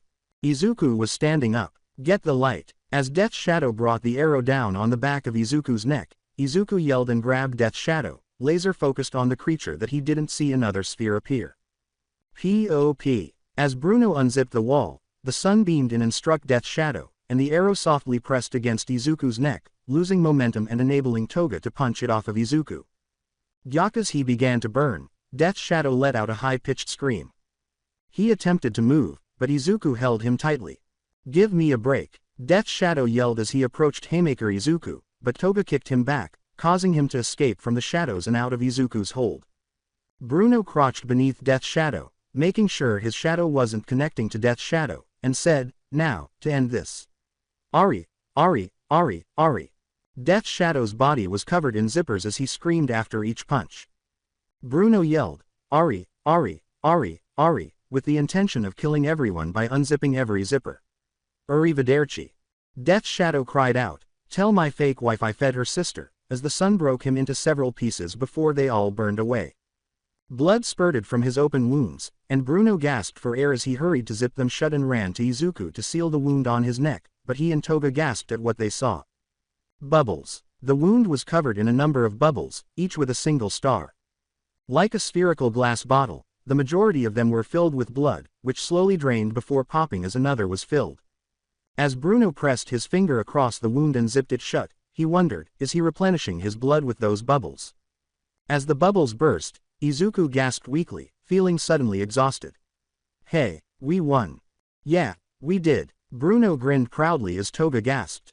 However, Izuku, your peculiarity. Izuku. As Izuku fainted, Bruno inquired. What on earth went wrong? Toga tensed up. Her father was at home. Stay hidden. All for One grinned and said, yes, he has finally awakened it. He has awakened plunder. His smile faltered a little as a picture of his friend emerged. He called his coworkers in the three teenagers' hometown after calming down and maintaining his cheerful disposition. How may I be of assistance, master? I am here to ask you to get an Izuku Midoriya, Himiko Toga, and Bruno Bucciarati out of trouble at the police station should they be taken there for the death of Toga's mom. Instructed All for One. Of course, master. After hanging up, All for One relaxed. He reflected, my friend Yoshikage Kira, you would be pleased to know your power is going to be put to good use. Tomorrow, wearing a hospital gown while she, Bruno, and Izuku were at the hospital, Toga confessed, okay, we got lucky. I mean, we could have been arrested, but we were sent to the hospital, she said. While wearing bandages, Bruno said, yeah, I get it. You guys are lucky I am your doctor. Trafalgar Law came in. Doctor, Law, they exclaimed, startled.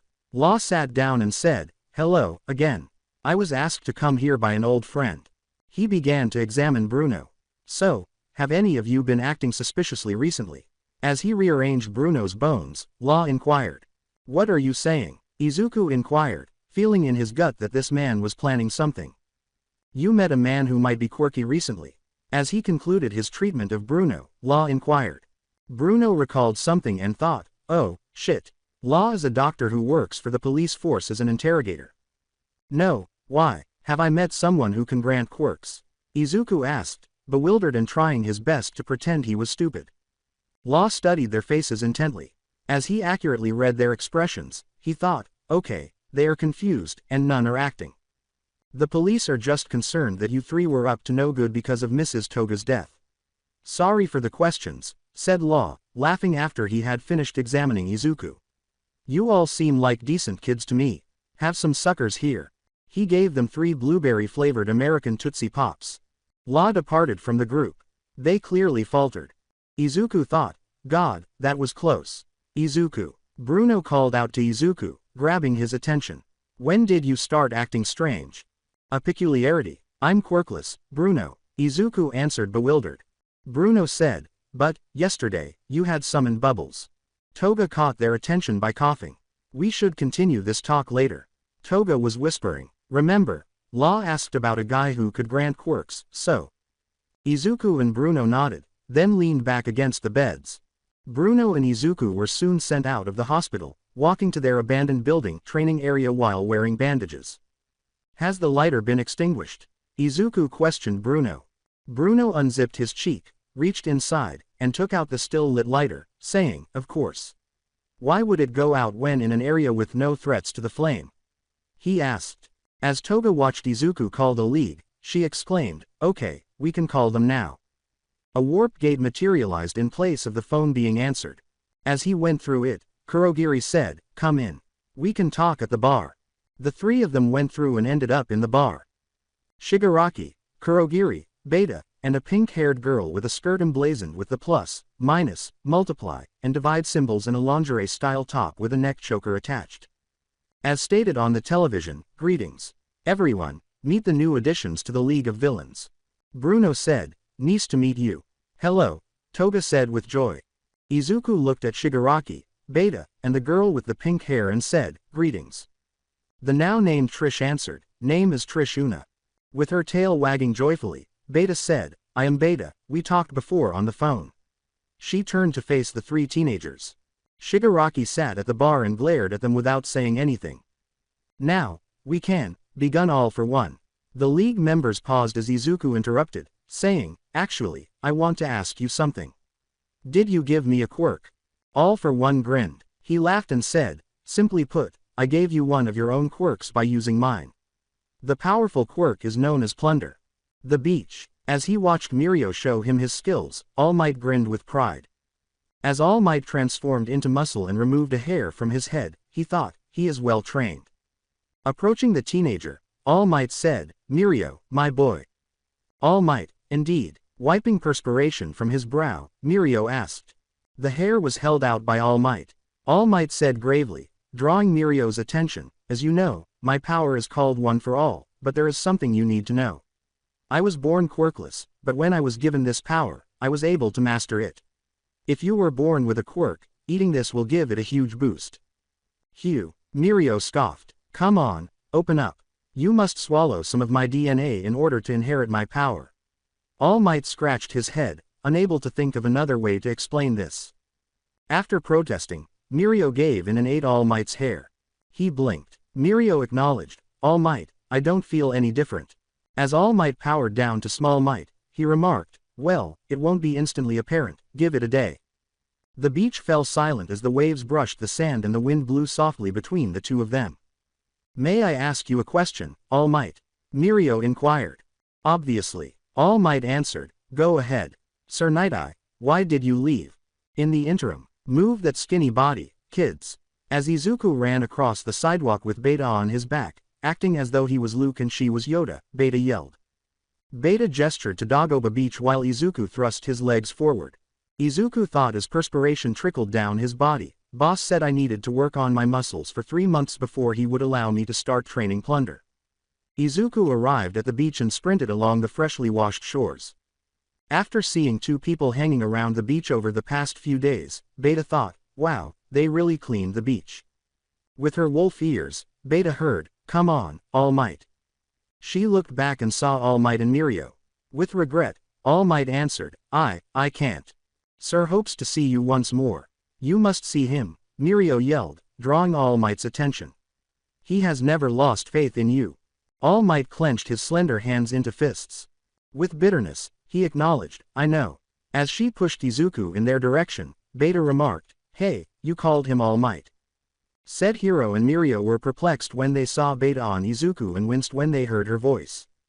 As Beta leapt off Izuku's back and threw a water bottle into his hand, she said, okay, take 5. Are you really All Might? What? No, I'm not, All Might said in an attempt to appear less serious. Beta wasn't persuaded. Beta pointed to All Might and said, but that kid just called you All Might. You can't fool my hearing. All Might let out a sigh. All Might began, ma'am, I am not, as Mirio crouched beside Izuku. As he watched Izuku finish the bottle of water, he grinned reassuringly and said, sup. You doing muscle training as well? Izuku took deep breaths and blinked slightly when he saw Mirio reach out a hand. Yeah, my trainer from hell has been asked to get me into shape. Taking Mirio's hand, Izuku stood up. Izuku said, thanks, name is Izuku. Mirio said, Mirio. Observing Izuku's muscular body, which was exposed by his loose basketball tank top, Mirio said, you been working out a while I see, but I guess it is just to help you get ready to use your quirk. Izuku became motionless. Izuku skillfully and cheerfully lied, saying, yeah, my quirk is really strong, so I can't use it unless I'm willing to hurt myself. So, I am training to lessen the strain. Mirio began to say, niece, my quirk is, but he and Izuku paused to watch All Might leave in rage as Beta blew a raspberry at him. As he hurried to catch up to All Might, Mirio remarked, oh, I got to go, it was nice talking to you Izuku. Izuku waved goodbye and turned to face Beta. Later Mirio, what was that about? Beta gave her nose a tap.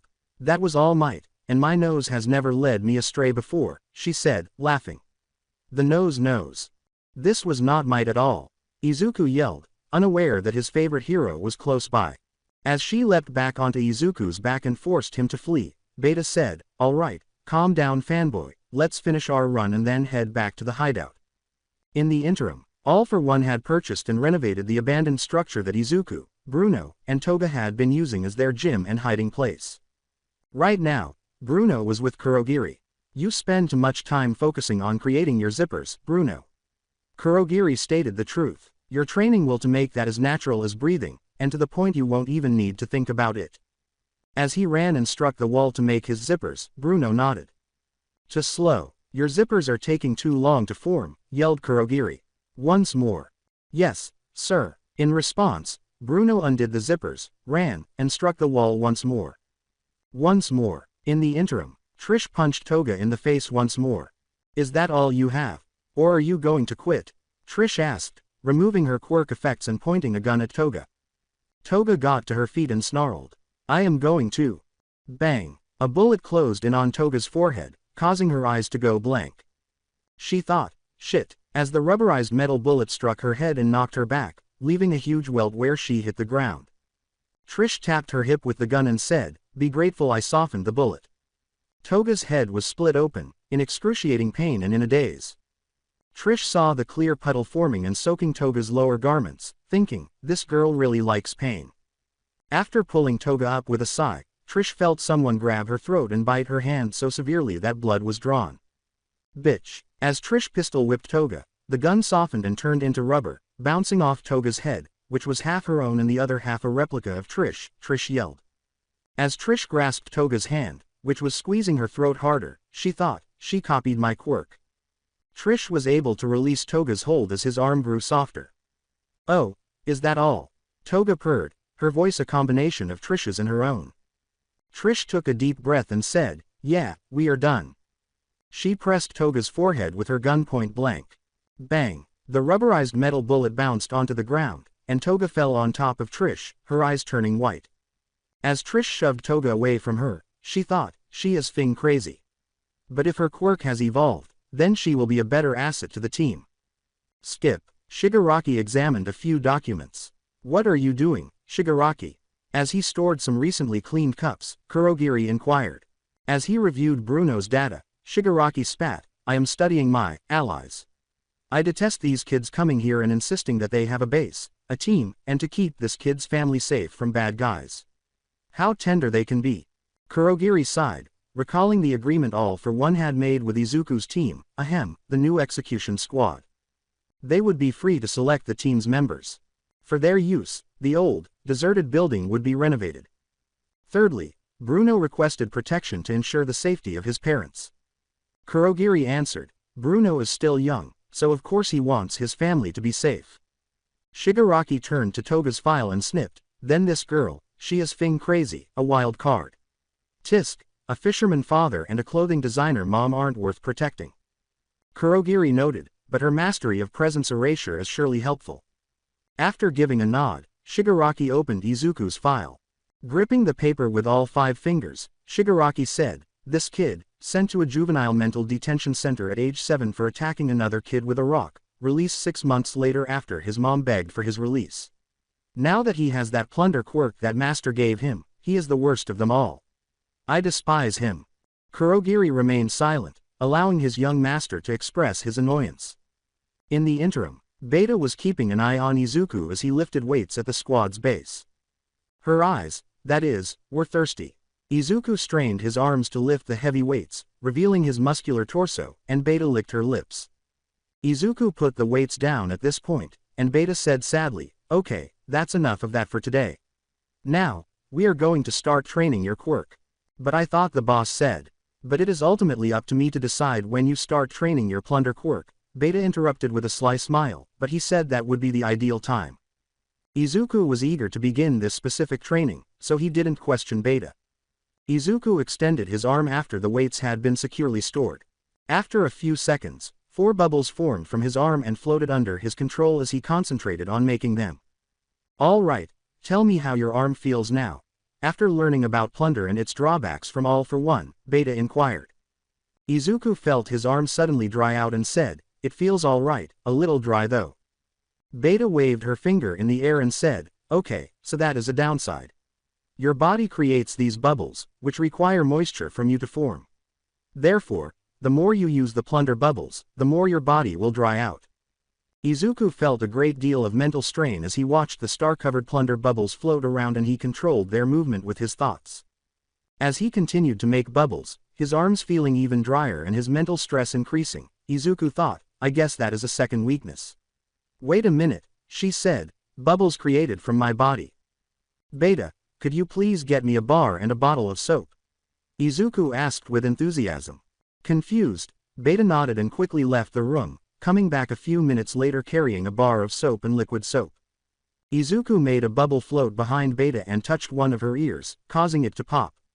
Okay, but before that, he said. Beta's gaze expanded. Complete quiet. Izuku opened his mouth to speak, but she was unable to hear him. Izuku shut his eyes and concentrated. Beta let out a gasp. As Izuku burst all the bubbles he had created, she thought, oh, thank God, I can hear again, and then she punched him in the face. Don't do that again. Izuku said, his nose bleeding, yes, ma'am. Beta crossed her arms and sighed. Now, tell me why you desired the soap. Hotly, she asked. Izuku held the bar of soap in his hand without responding.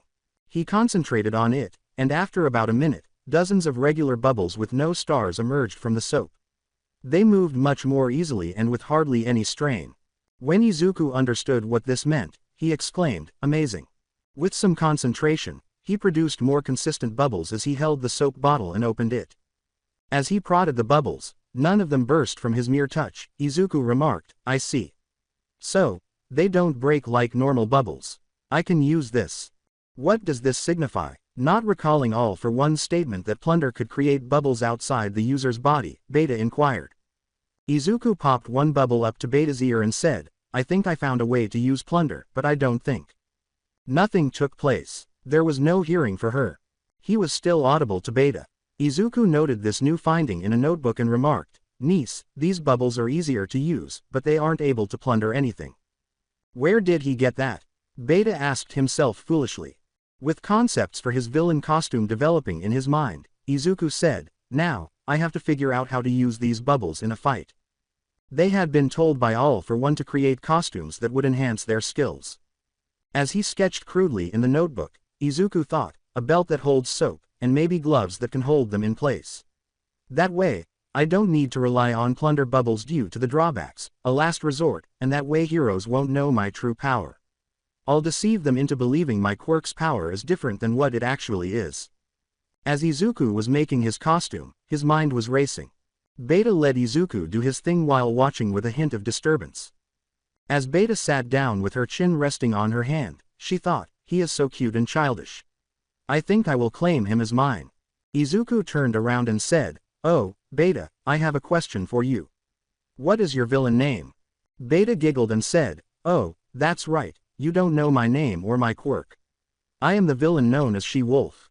Izuku's eyes grew wide. "You mean you are the antagonist of Mirko, the rabbit hero, She-Wolf?" he asked in amazement. Beta loved his face in its odd state and said, "Yep, that is me."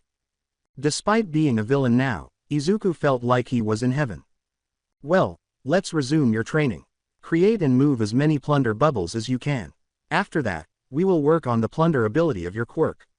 Beta instructed, "We will concentrate on this until it becomes easier and second nature to you." As he produced bubbles from every part of his body, Izuku said, "All right."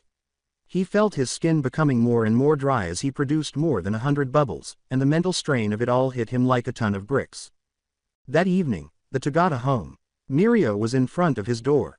As he focused on how he typically used his quirk, turning all but one leg from the knee down intangible, Mirio thought, "All Might said one for all will target my quirk, making it stronger."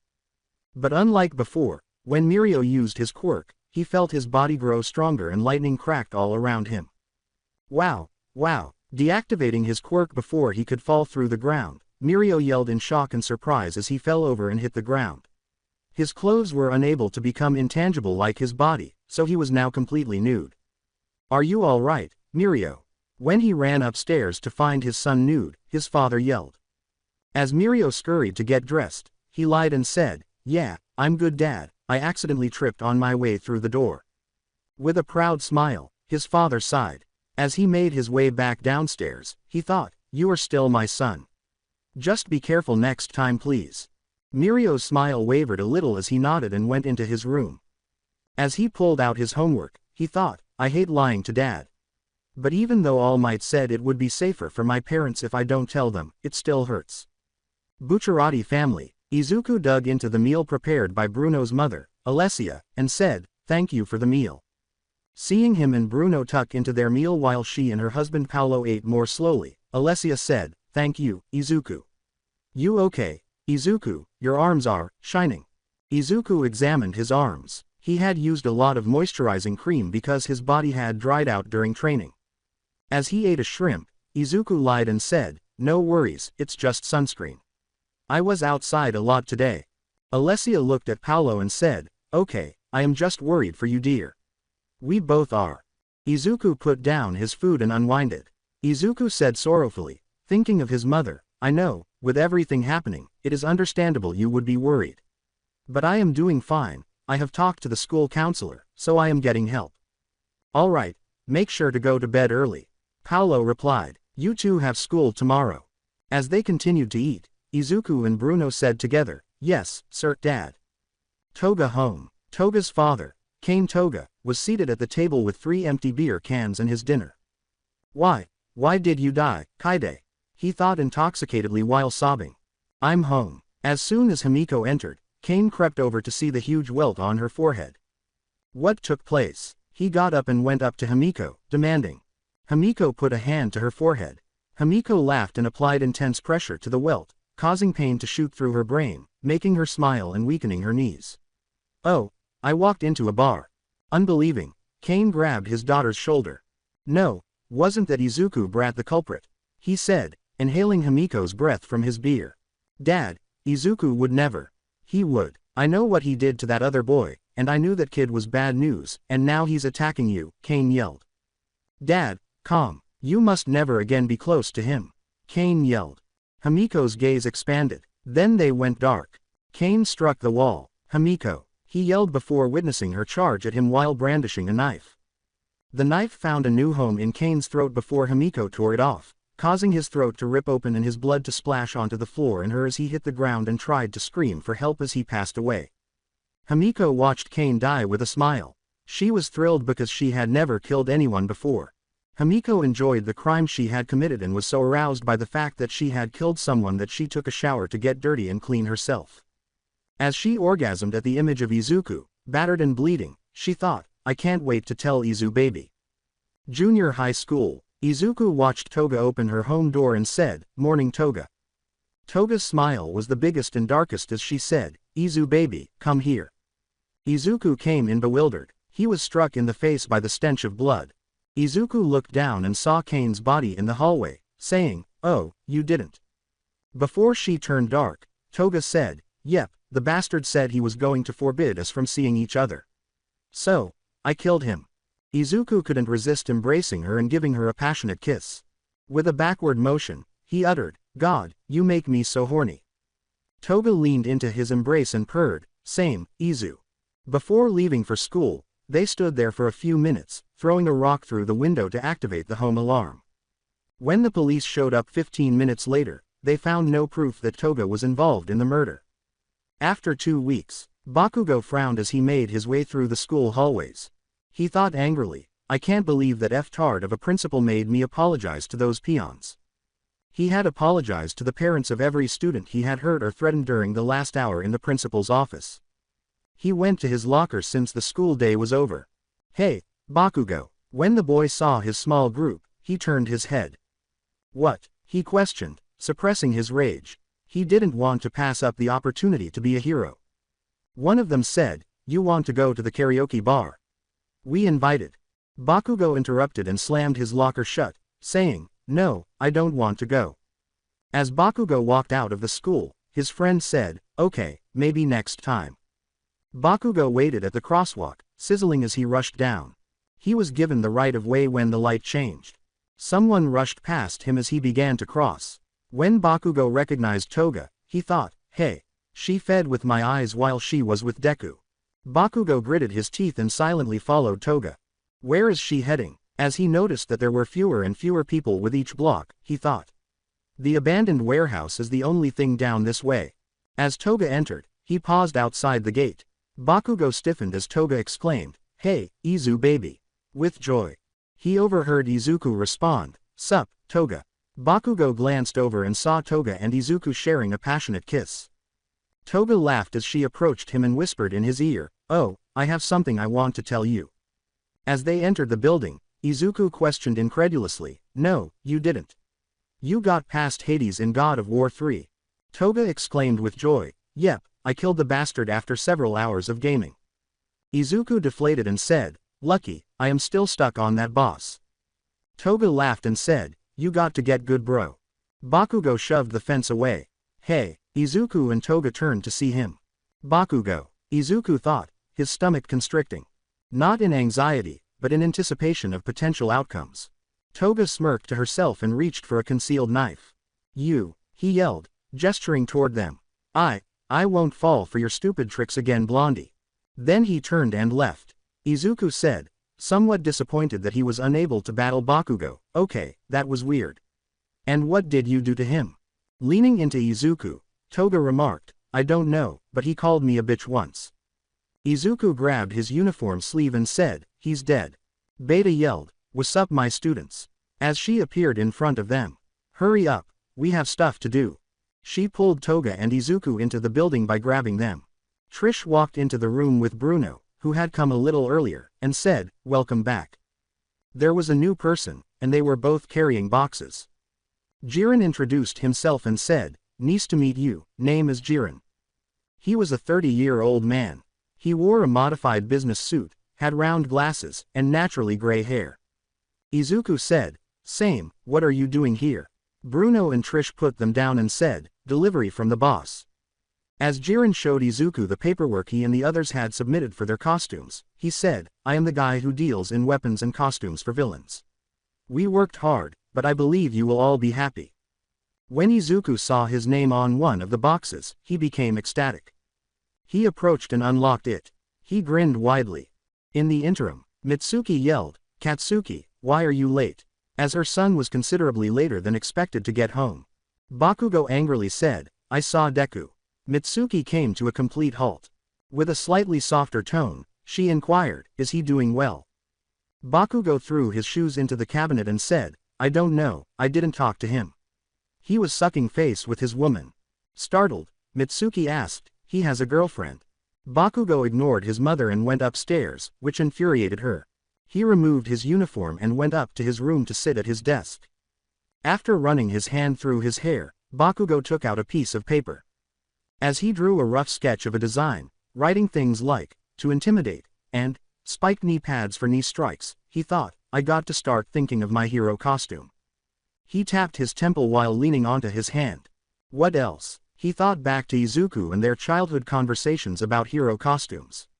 He squinted his eyes. Bakugo drew something on his costume and sighed. As he drew, he thought, little bastard. In the interim, Mirio made his way to Sir Night-Eye's workspace.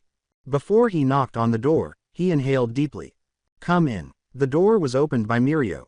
Night-Eye stated, oh, Mirio, what a pleasant surprise. He was still working on his paperwork, which was quite extensive. Mirio approached Sir's desk and said, Sir, I have to tell you something. Night-Eye said, you could have just called me. Before turning on his quirk from the knees up to prevent him from falling through the floor, Mirio grinned. Sir was startled when his clothing fell to the floor. The familiar sensation and the obvious blue lightning crackling around Mirio's body were more striking than the sight of his nude body. With his heart tightening, Night-Eye said, you.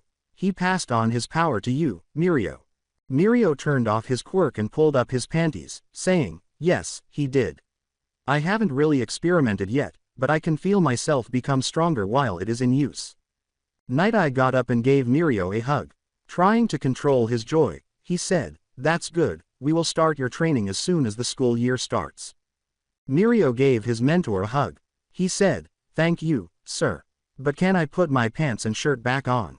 Skip. Kurogiri was at the bar with Beta and Trish. Beta noticed that the gloomy hand-wearing Shigaraki was missing and asked, where is hands? As she restocked the bar with alcohol, Trish responded, I do not know, but he left earlier this morning. Beta sulked. Kurogiri replied, he asked to go to the master's place. Something to do with his arrangements. All for One sat across from Shigaraki during this time, with his back to Shigaraki. Shigaraki protested, Master, I still don't understand. Sighing, All for One. Tamura, he uttered, you are my right-hand man, my second in command. Never forget that, but Izuku Midoriya is my left hand, the executioner. While you plan to destroy All Might and the world he stands for, Izuku is the one who carries out those orders and publicly shows our power. Shigaraki yelled, I heard you, but those three are not needed. And got to his feet. You have me and my quirk. Midoriya has plunder, so what? It isn't like that power is useful to me and my goals. I read up on the file you gave Wolf Bitch. Plunder can't take life with its ability, so it is useless. By projecting his authority over his apprentice, All for One caused Shigaraki to become the pitiful and isolated child he is. He calmly and maliciously said, do not insult my friend. Plunder may not be able to steal life, but it is far from useless. He inhaled deeply and relaxed, allowing Shigaraki to breathe as his strength diminished.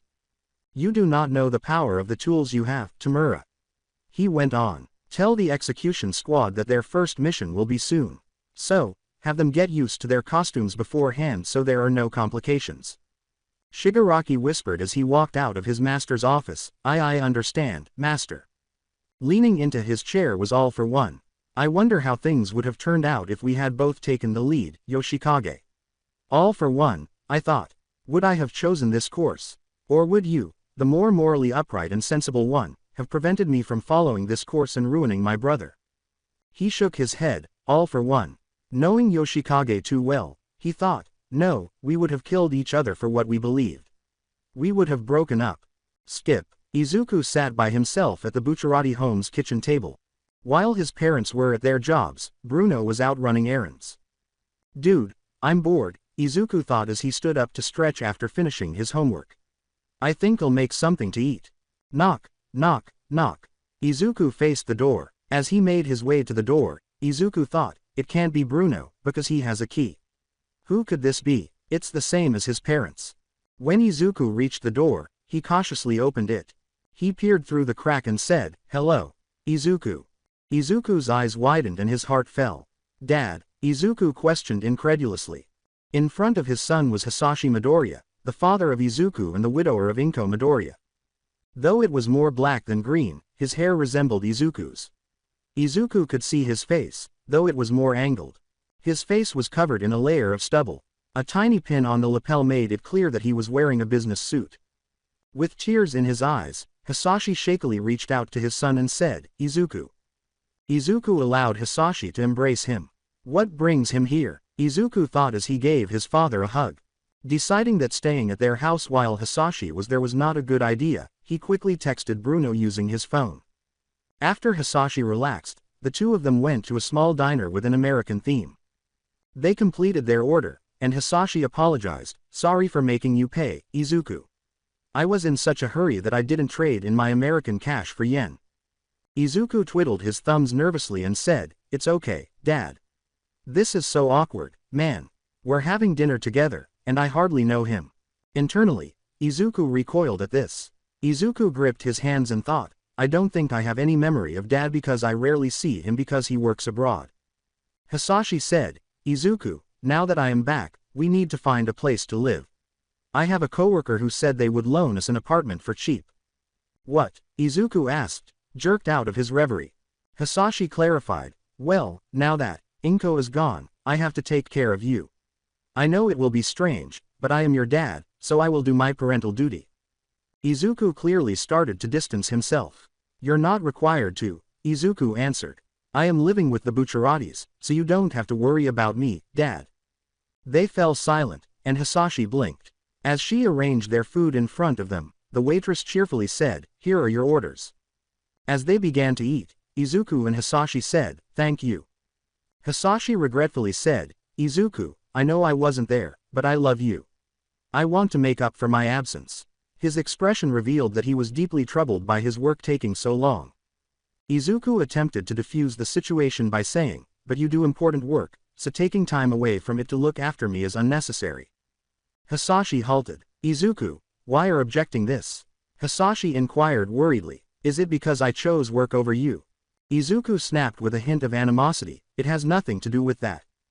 Hisashi asked bluntly, his weathered eyes displaying genuine regret and sadness, is it, because I wasn't there with Inko to help you when you were younger? Izuku tensed up and cast a downward glance. Holding his drink tightly, Izuku answered, no, it has nothing to do with that. Then why? Izuku cut in, because I am comfortable with the current arrangements.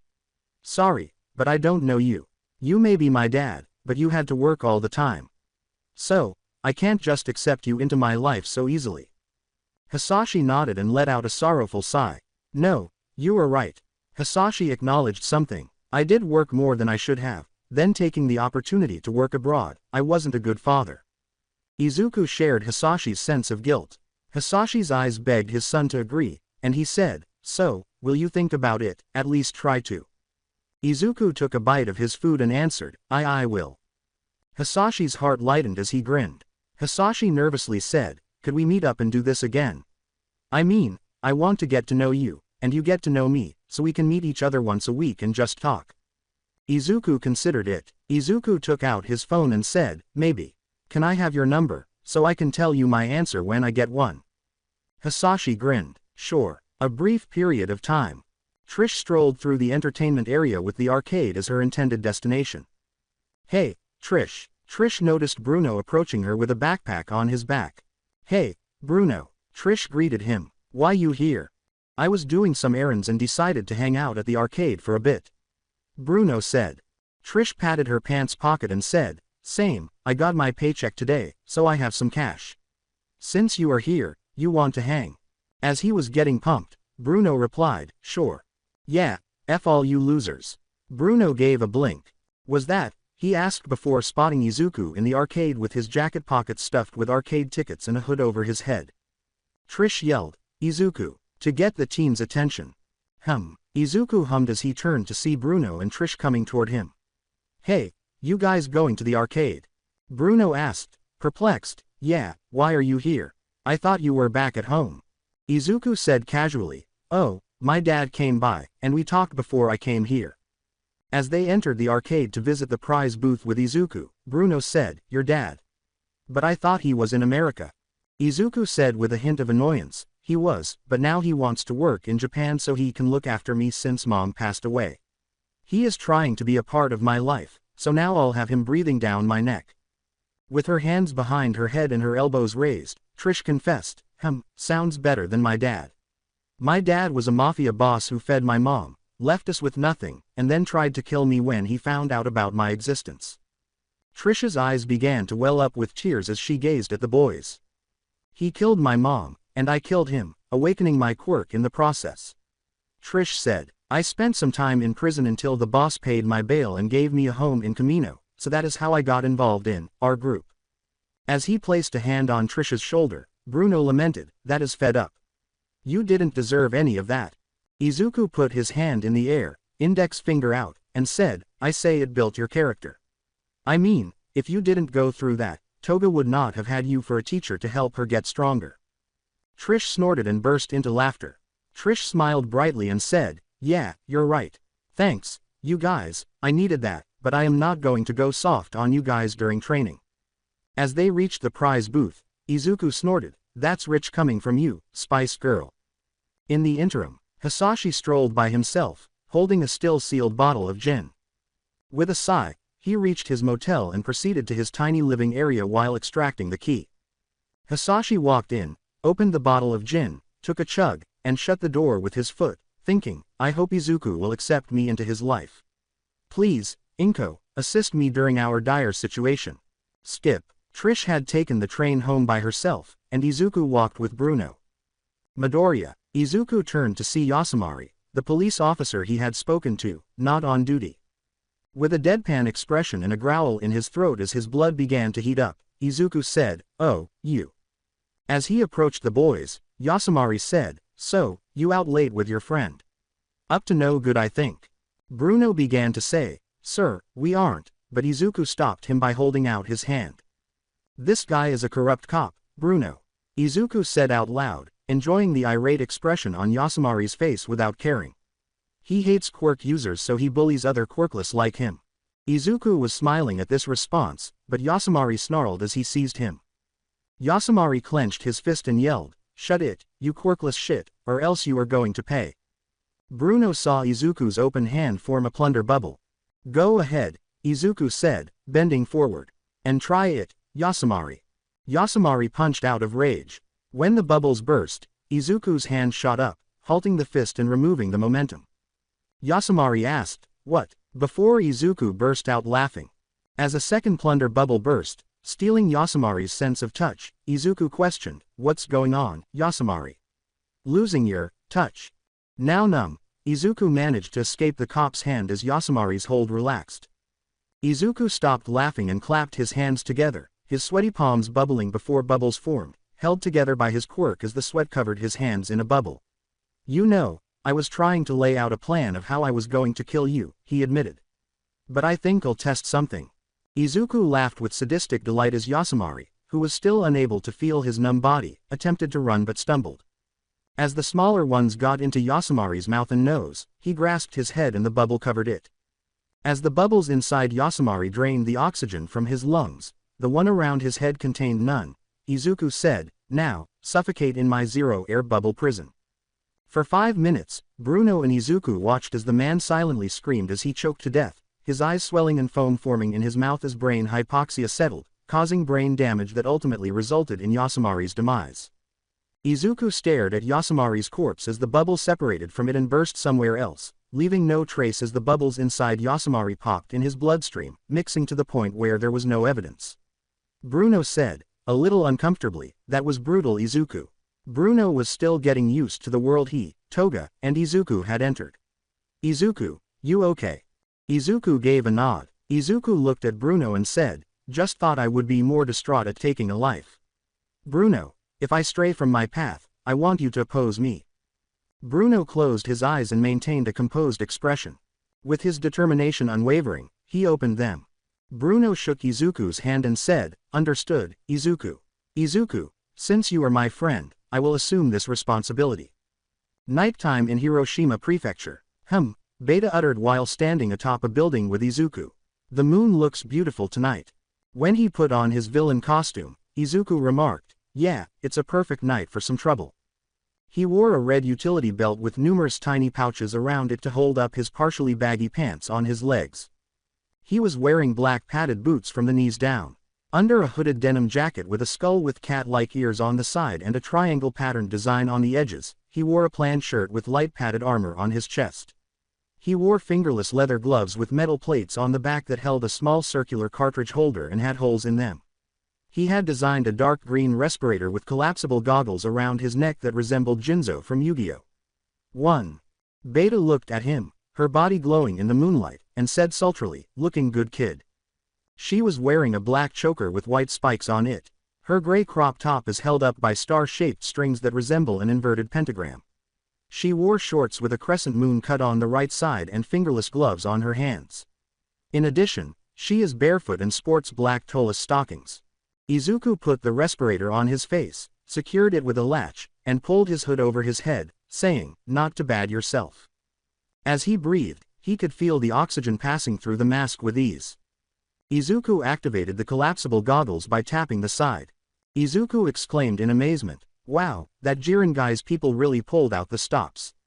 His voice was artificially altered to sound somewhat like All Might's as the night vision feature came on automatically. Watching him behave like a child made Beta laugh. Beta sniffed the air and said, "Well, you better get used to them, snap." Are zippy fingers and typo in position? Izuku pointed to 2 buildings over and said, "Oh, yeah, they are across the way and they know to stay on the roofs and only come out when there is a big enough audience."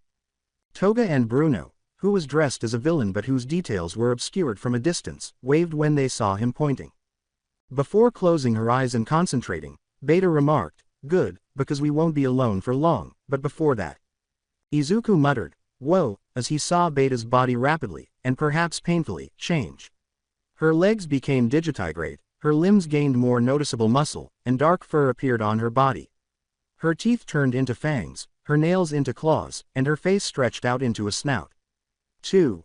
Beta Lupus Regina. Strangeness. Lycanthropy. She has the ability to transform at will into a wolf or a human-wolf hybrid. She can walk in public with her ears and tail exposed because she can alter the color of her fur to conceal who she is. In addition, she possesses the weaknesses and abilities of a wolf. Beta flexed her fingers, saying, "It's always a rush when I transform. Okay, from now on, Snap, I am She-Wolf." Snap smiled beneath his respirator and said, "Understood, She-Wolf." A short while later, the bunny hero Mirko was standing in a building site. Since it was late at night and she hadn't knocked over anything, nobody was angry with her. Mirko frowned and thought, "It's a quiet night. Boring." She leapt from where she was standing and landed on the surrounding fence before landing on a lamp post. Before a car accident, she thought, "I wish something would happen." But it wasn't just any car accident. 2 people, each carrying enormous comic-sized bags of cash, were surfing on the bank truck full of cash and jumping off of it before it crashed.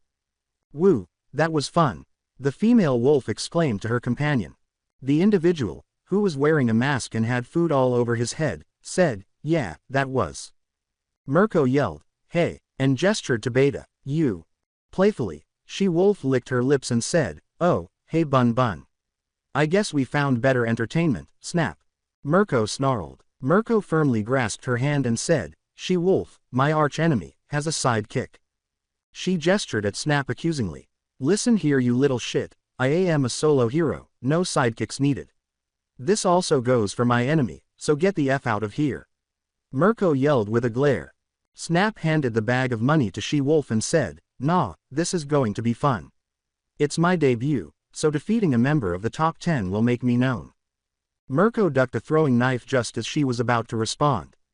Only to realize he was gone when you turned around. Where did he go? Since she could no longer see or feel Snap's presence, Mirko pondered. She-Wolf smiled and wagged her tail, calling out, be careful. He is a tricky one. Mirko became vigilant. While looking around, Mirko questioned, what, not going to help him? She-Wolf began to say, nope, my pupil needs to field test himself, so I guess I'll watch and keep, just before the police began to arrive. The cops off his ass. She lowered the bags and knelt down, smiling broadly. She-Wolf sprang forward, slitting the throat of one of the officers. Mirko leapt in She-Wolf's direction, but she ducked when she caught sight of a hand. Snap punched with his other hand and snapped his arm back, saying, damn, you're fast. Mirko said foolishly, and you sound like a robot all might. She then kicked Snap, who deflected it with his arm, causing him to skid across the road without taking much damage. Under his respirator, Snap grinned. His arm was shaking visibly as he said, that stung, my arm is shaking. He then clapped his hands together. Guess martial arts is out of the picture then. Mirko became extremely vigilant as she observed an unexplained liquid material seeping from the plates on his gloves and covering his hands, creating bubbles within the gloves. Snap spread his hands apart and yelled, bubble launcher. As the liquid exploded with bubbles. Mirko said, a bubble creation quirk. She managed to avoid the bubbles with ease, only to lose him once more. An officer yelled, Mirko. As he rushed up with his gun. Where is he? A male figure yelled, here. As they emerged from a ground zipper. A helmet-like covering with a row of short spikes resembling a mohawk separated their face from their mouth. His body is wrapped in a dark blue bodysuit, with white cloth exposing his stomach and chest. Padded armor pieces over his shoulders, arms, and wrists, as well as knees and feet of various sizes, hang from the back of his hands, the top of his feet, and the base of his neck and abdomen. After being struck across the face, the officer collapsed as a zipper appeared and unzipped a part of his head. Mirko yelled, damn another one, as she attempted to kick the recent arrival. She didn't make it, though, because the police officer pointed his gun at her and pulled the trigger as his head rezipped. Her shin was pierced by the bullet, which caused her to lose her balance and fall to the ground. As the bones broke, her blood spilled onto the pavement. As she killed another police officer, She-Wolf said, good job, typo, zippy fingers. Snap, his right hand again smeared with soap, said from above a lamp post, so, the solo bunny hero is taken out by a gang of villains. Guess teamwork does work out. As his flesh turned to a gray mush and slipped off, revealing typo, he leapt off the lamppost while the police officer laughed merrily and sadistically like a schoolgirl. Typo, also known as Toga, exclaimed with joy, hey, go get her Snap. Snap exclaimed, bubble slicer. As he swung his arm, causing the bubbles to spin so quickly that they became thinner and sharper. Despite the agony in her body, Mirko forced herself to move, barely avoiding the bubbles as cuts sliced into her other leg. Shit, Mirko thought as she got to her feet, her leg trembling from the bullet wound that made it difficult for her to stand, taking a knee and using one hand to balance herself. Zippy pointed to the leg and said, oh, you should get the fixed. Or else it will end your career. As he lanced behind Mirko, Snap shot back, oh, don't get sentimental Zippy. Let's kill this bitch. As she pretended to be hurt, Mirko thought, come on, closer. With more liquid on his hands, Snap moved forward behind Mirko. As he swung down, he said sadistically, fare thee well. With both hands on the floor, Mirko raised herself, twirled them, and kicked Snap across the face, causing him to crash into the wall. Mirko yelled, Luna Sickle, in response to her spontaneous new move. Zippy and Typo yelled, Snap, as their comrade fell to the ground. Shit, Snap screamed in agony, clutching his face. Shit, That hurt like hell. I would have had a concave skull if I hadn't used some bubbles to lessen the impact with the wall, not because I didn't like it. Damn, Mirko smirked triumphantly as he gasped. Didn't knock you out. Snap reached into one of his pouches and said, well, I guess we should finish this. Typo, Zippy, go help She-Wolf. We should be getting more company soon. He took 2 tiny canisters out of his glove case and put them back in, filling his bubble gauntlets. I know they're dumb, but what do you call them? As more and more police officers showed up and began shooting at She-Wolf, who was bathing in the blood of her adversaries, Zippy yelled, sure. With her agility and senses, she was able to avoid them with ease. She asked excitedly, you know something about werewolves. We get very hungry during a full moon, meaning our ferocity increases. As he came to assist, Zippy thought, she really doesn't need the help. A police officer yelled, hey, it's Heroes, and gestured in the other direction. Heroes did indeed appear. Zippy looked at She-Wolf and said, shit, it's Gunhead, with a hint of worry. She-Wolf leapt over the police officers and ran in the direction of the gun-themed hero, saying, well, that's a hero I haven't fought yet, so you take the cops, I'll take him. As he dodged her quick blows, Gunhead said, She-Wolf, known for causing mischief and killing for fun. Known to fight Mirko the bunny hero often and usually escapes with dirty tricks. Oh, cute, you know of my tactics. She-Wolf smirked and muttered, won't help you. As he discreetly made a zipper and ran underground, Zippy unzipped a large portion of the ground and pulled it up, blocking the bullets fired at him. As he passed beneath them in the subspace his quirk creates, he thought, they are here. After unzipping the ground and launching himself outside, he grabbed a gun, punched the officer away, and struck another officer in the head with the weapon he had taken. Once more dodging gunfire, Zippy thought, they might not mind killing, but I won't unless I have to. Meanwhile, while Snap reloaded his bubble gauntlets, Typo remained by his side. Mirko surveyed the situation, winced in pain as she used both hands and her good leg to keep herself upright. She glanced at Snap and Typo and thought, it's 2-on-1. Her quirk is transformation-based, and his is bubble creation, but he needs something to create them. Snap stepped ahead of Typo as they moved together, and when she came out from behind him, she swallowed a red bubble with her mouth to begin changing into him. However, a small triangle device she carried around her neck also made her face resemble his costume.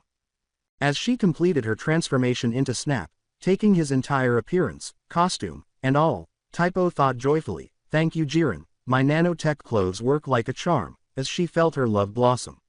I'm also grateful to Trish because I can now mimic the peculiarities of the people I care about. Snap and Typo both clapped their hands, and they were covered in liquid. What? As she watched them both quickly activate their quirks, Mirko thought. She can mimic the peculiarities of people she transforms into.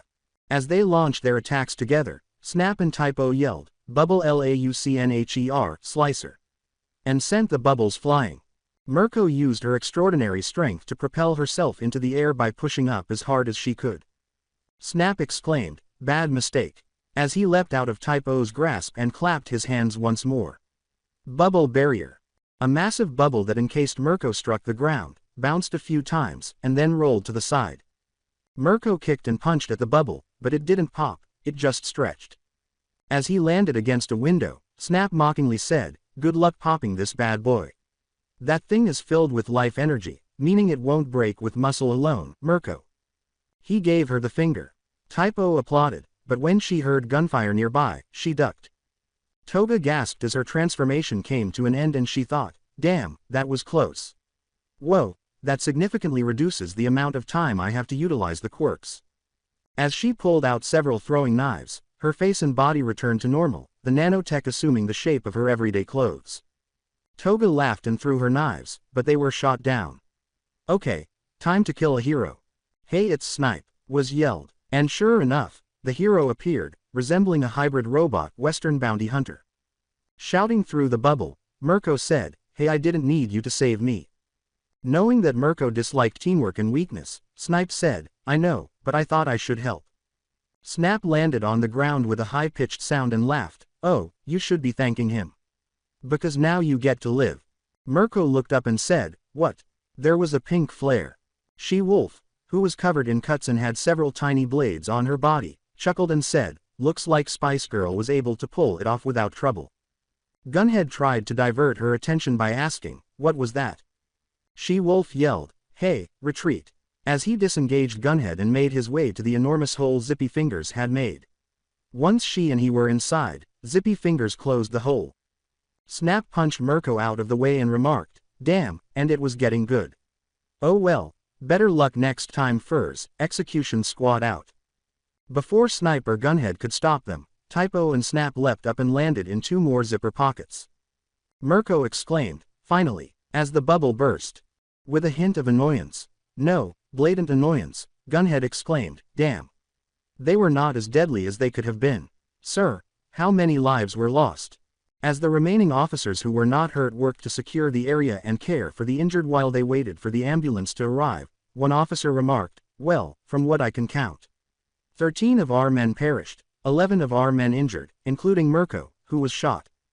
Looking at the location of the zippers where Snap and Typo had been, Snipe muttered, "The execution squad, huh. We might be in for some trouble. But we got an idea of how their quirks work now." Mirko yelled, "Damn straight, and next time, I'm bringing them INOW." Because she was in pain and upset that She-Wolf hadn't fought her.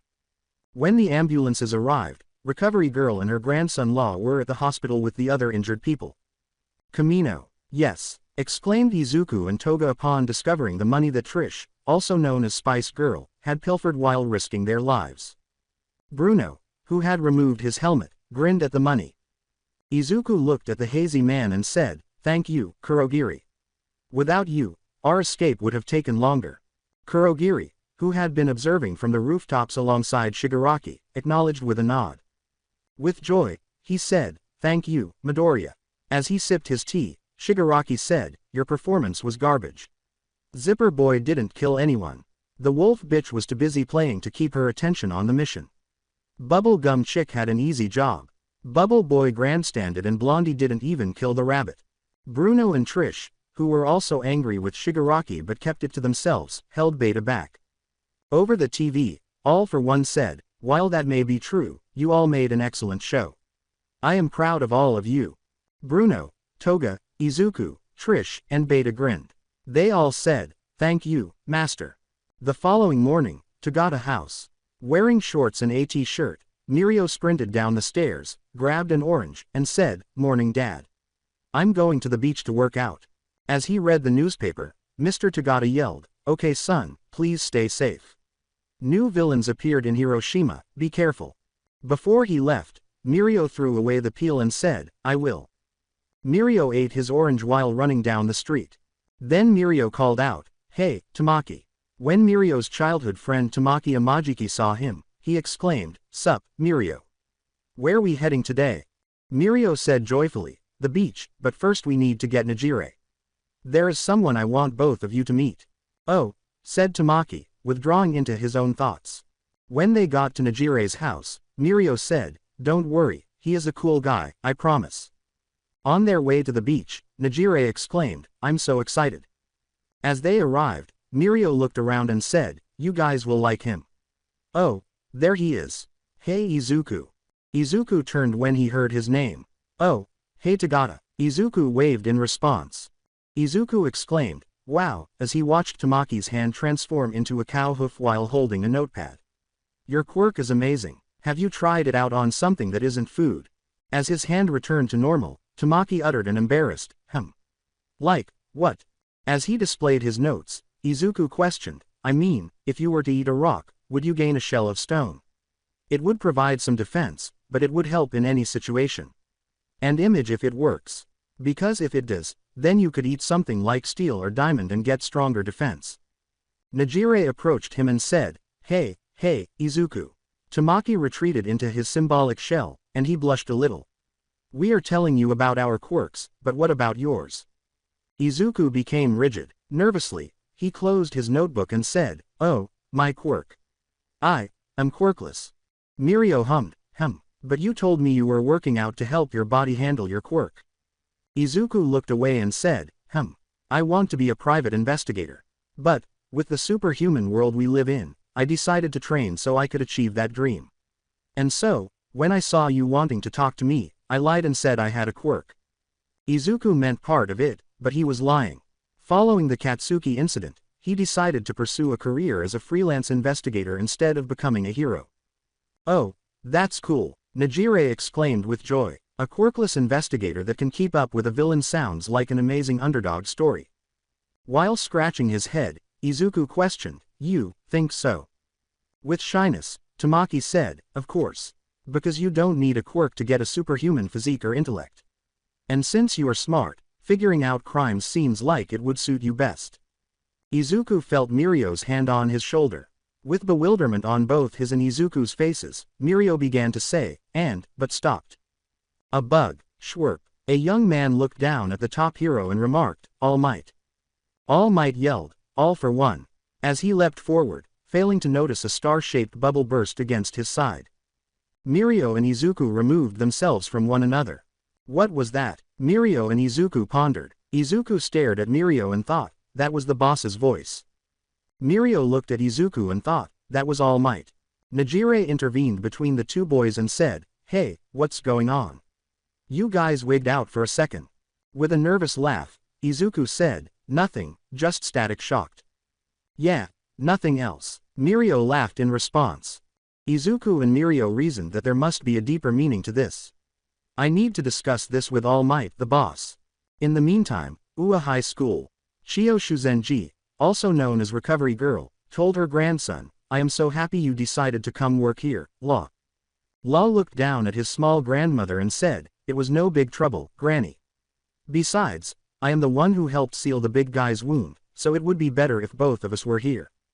Chio grinned with pride. Because of her peculiarity, her own daughter didn't aspire to be a hero. However, her grandson adored heroes and aspired to be a hero who heals, just like her.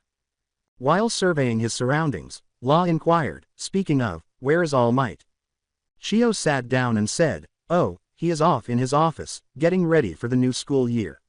He won't start until the new semester, but is getting himself situated and used to being a teacher." With an affectionate smile, Law said, "Okay, I need to talk to him." "Where is his office?" Law left after receiving instructions from Chio. As he began to make his way to All Might's office, his expression darkened. It's been more than 3 months now, Law reflected, recalling Izuku and Toga. And that feeling has persisted ever since. I must inform All Might of this. Law arrived and knocked on the door of the office. "Come in." The door was opened by Law. As he went in, Law smirked and said, "Long time no see, All Might." "Young Law," exclaimed All Might, startled. "Good to see you again. You want some tea?" "I'm all right, I am just here to get used to my alma mater again since I graduated." Law chuckled. "I mean, I am the new nurse, so of course I need to refamiliarize myself. But that isn't why I am here." Hearing the gravity in Law's voice, All Might took a seat. He said, "Please, take a seat." Law closed the door and took a seat.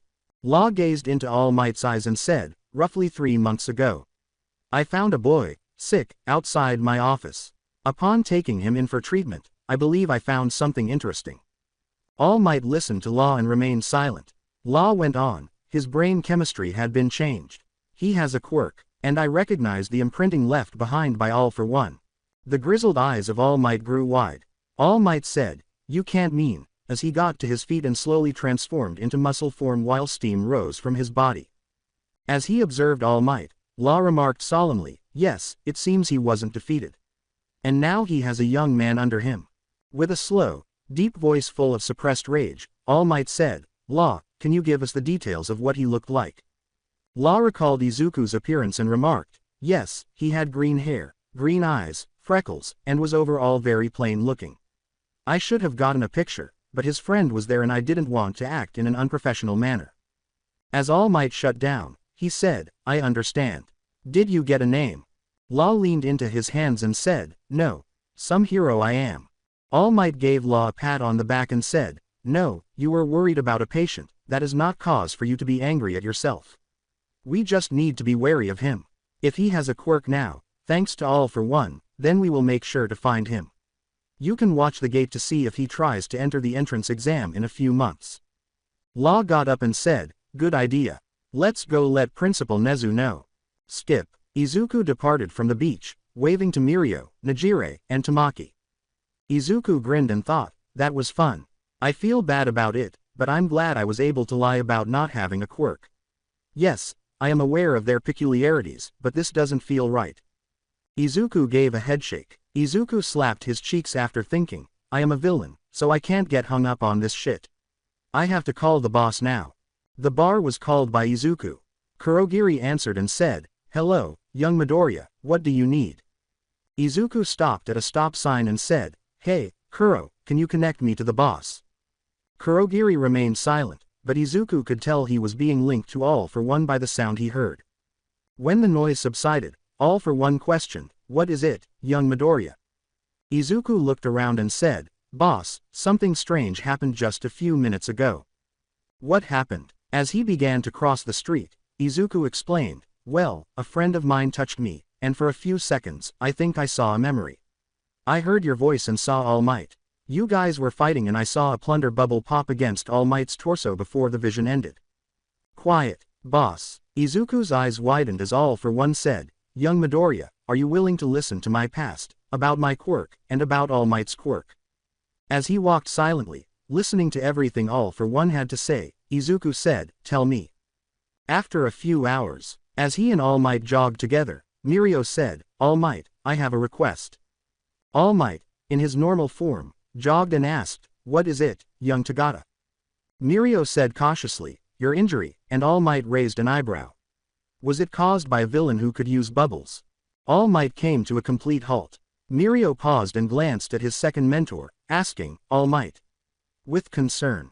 Recalling his earlier conversation with Law, All Might asked thoughtfully, Young Tagata, why do you want to know this?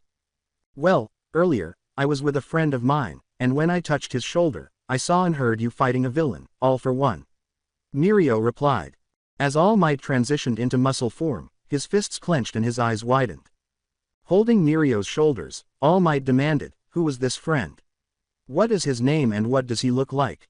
Mirio pushed All Might's hands away from him and uttered, Izuku Midoriya, and why do you want to know?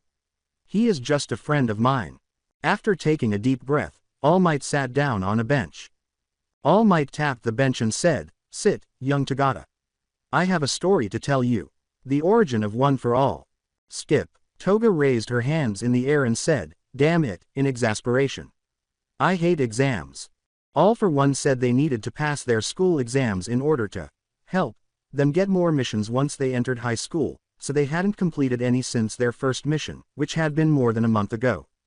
Bruno sat at the table with Toga and Izuku and said, I know, but relax. We only have 4 more days until exams and then after that we can go on our next mission. Toga pouted and moaned, Stupid exams, she thought before an epiphany struck her. Hey, Izu baby, if I do good on the exams, can we go on a date? Izuku flushed. A date? He asked anxiously as he began to study excessively. Toga grinned broadly and chirped, Yeah, silly.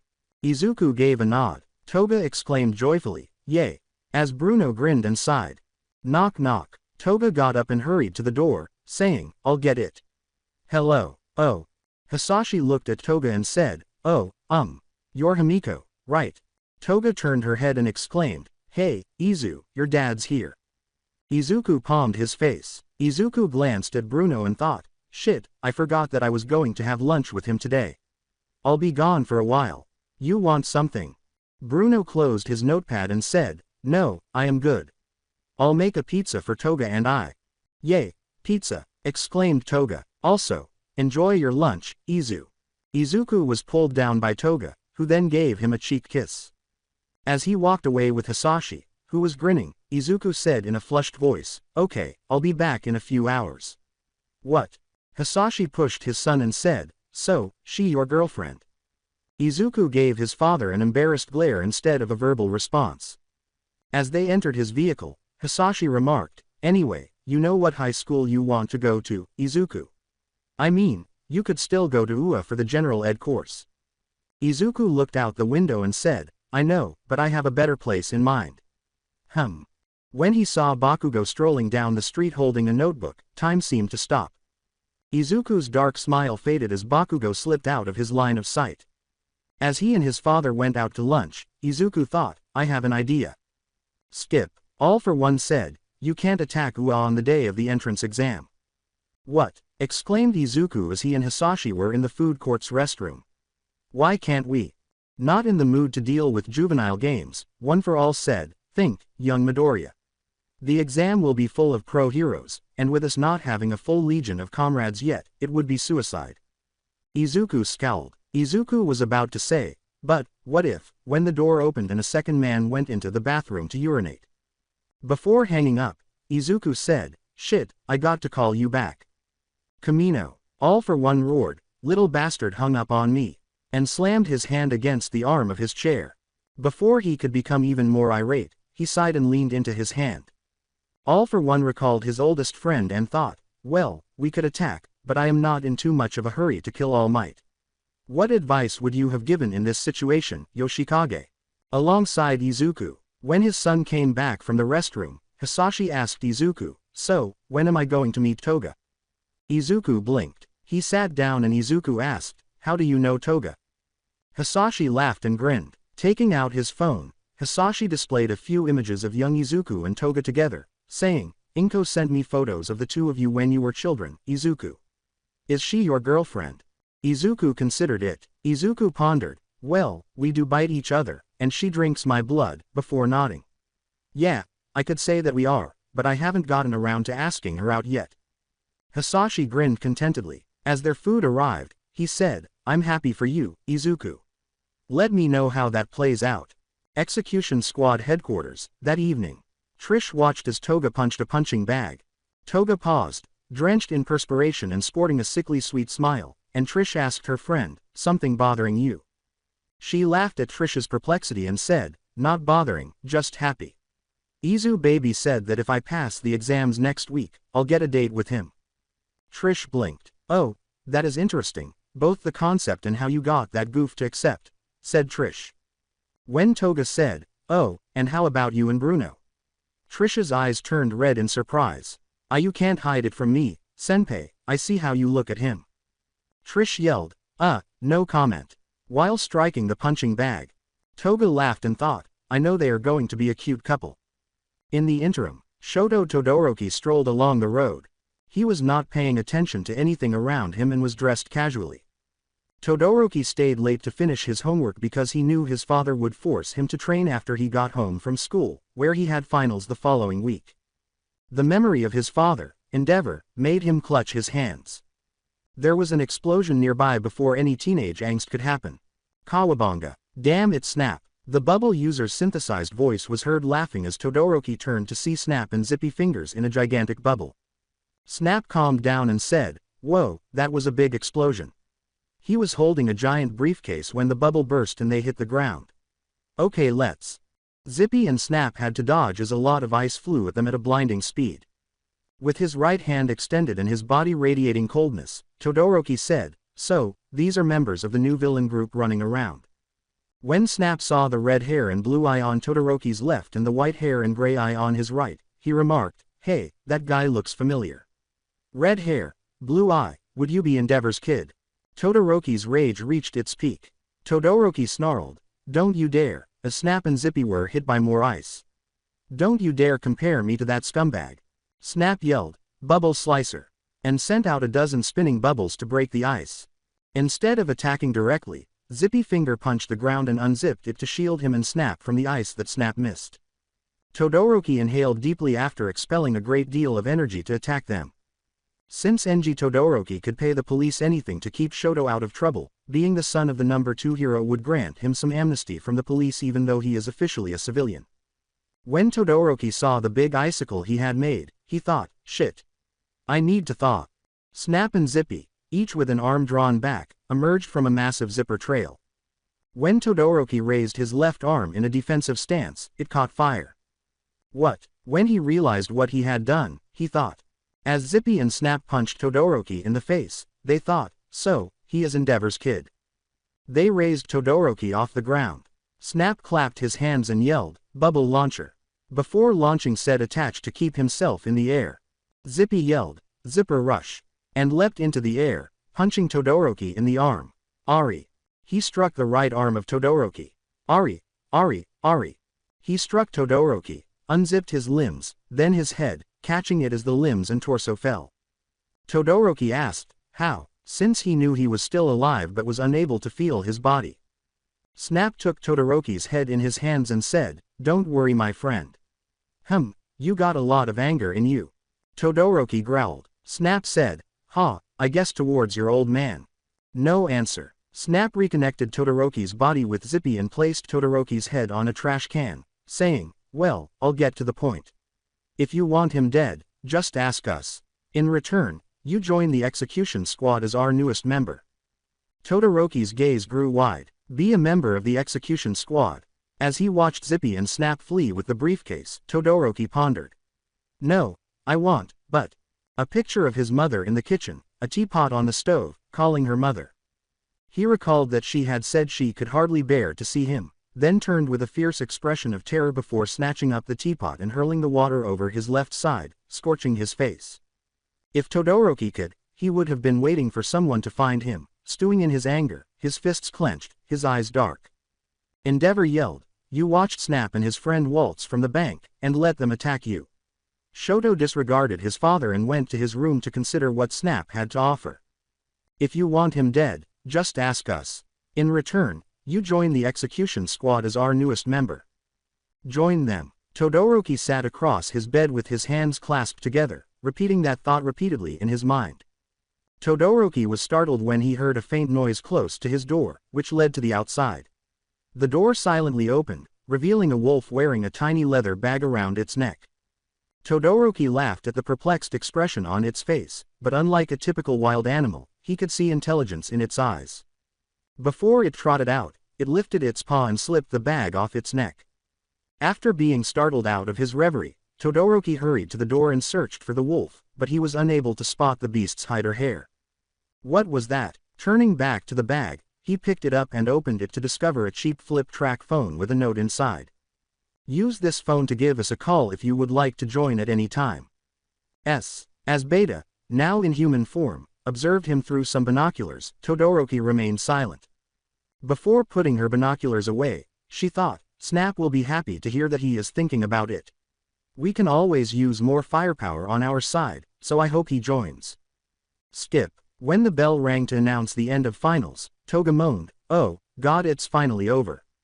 Officially, summer vacation had begun. Meaning more evil deeds by me and the gang, Izuku was thinking as he tucked everything away.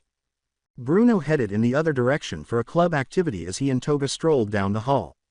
So, Toga said, smiling at him. Izuku asked, bewildered and exhausted, what? Our date. With a joyful grin that turned into a smile, Toga said. At those words, Izuku flushed. He muttered, oh, right, I promised to take you out, and then blinked. But we agreed if you did well on the finals. As she approached him, Toga took hold of his arm and pulled it into her chest. Her eyes began to heave with a hint of red. I studied really hard, so I know I did well, she purred. Besides, I want some blood. Izuku sighed and grinned, dramatically palming his face. He said, I see, in a theatrical manner. Then I guess. He was about to draw a knife when a straw pricked his neck, forcing him to grab Toga's wrist. Toga was so taken aback by this that she stared into his eyes in a daze without responding. As he concealed the knife, Izuku thought, shit, I could be arrested for that move, and I'm at school. In front of everyone in the hallway, Toga pulled him into a passionate yet hot kiss while grinning lustfully. Toga drew away, smiling the entire time and winking at him as she put her finger to her lips. She said, let's get onto our date, Izu baby, as she walked away, swaying at the hips. As he followed her, Izuku thought, God, I love this woman. Ignore. 3 weeks. Toga and Izuku strolled along Dagoba Beach. Both Bruno and they had selected their high schools and passed their exams. They would have greater latitude to carry out their crimes with the execution squad at a prominent school in Kamino. The week before, Bruno's parents and Hisashi threw a huge party for the 3 teenagers, who were shocked to be accepted. At a barbecue station, Bruno, Beta, and Trish were preparing kebabs while a cooler filled with various meats and beverages. God, summer vacation is so slow, yet so fast. Toga, wearing a 2-piece, frilly, tan bikini, said. Izuku nodded while stretching in his trunks. Izuku responded with a few squats, agreed. But let's just relax today. As Izuku completed his stretching, Toga observed his form and nodded. Her bite marks on his shoulders and faint scarring from training covered his body. With a discreet lick of her lips, Toga thought, I can't wait to cut you up some more. Before diving into the water, Izuku squatted down and said, okay, time for swimming. Izuku went to join him after Toga made fun of her enthusiasm.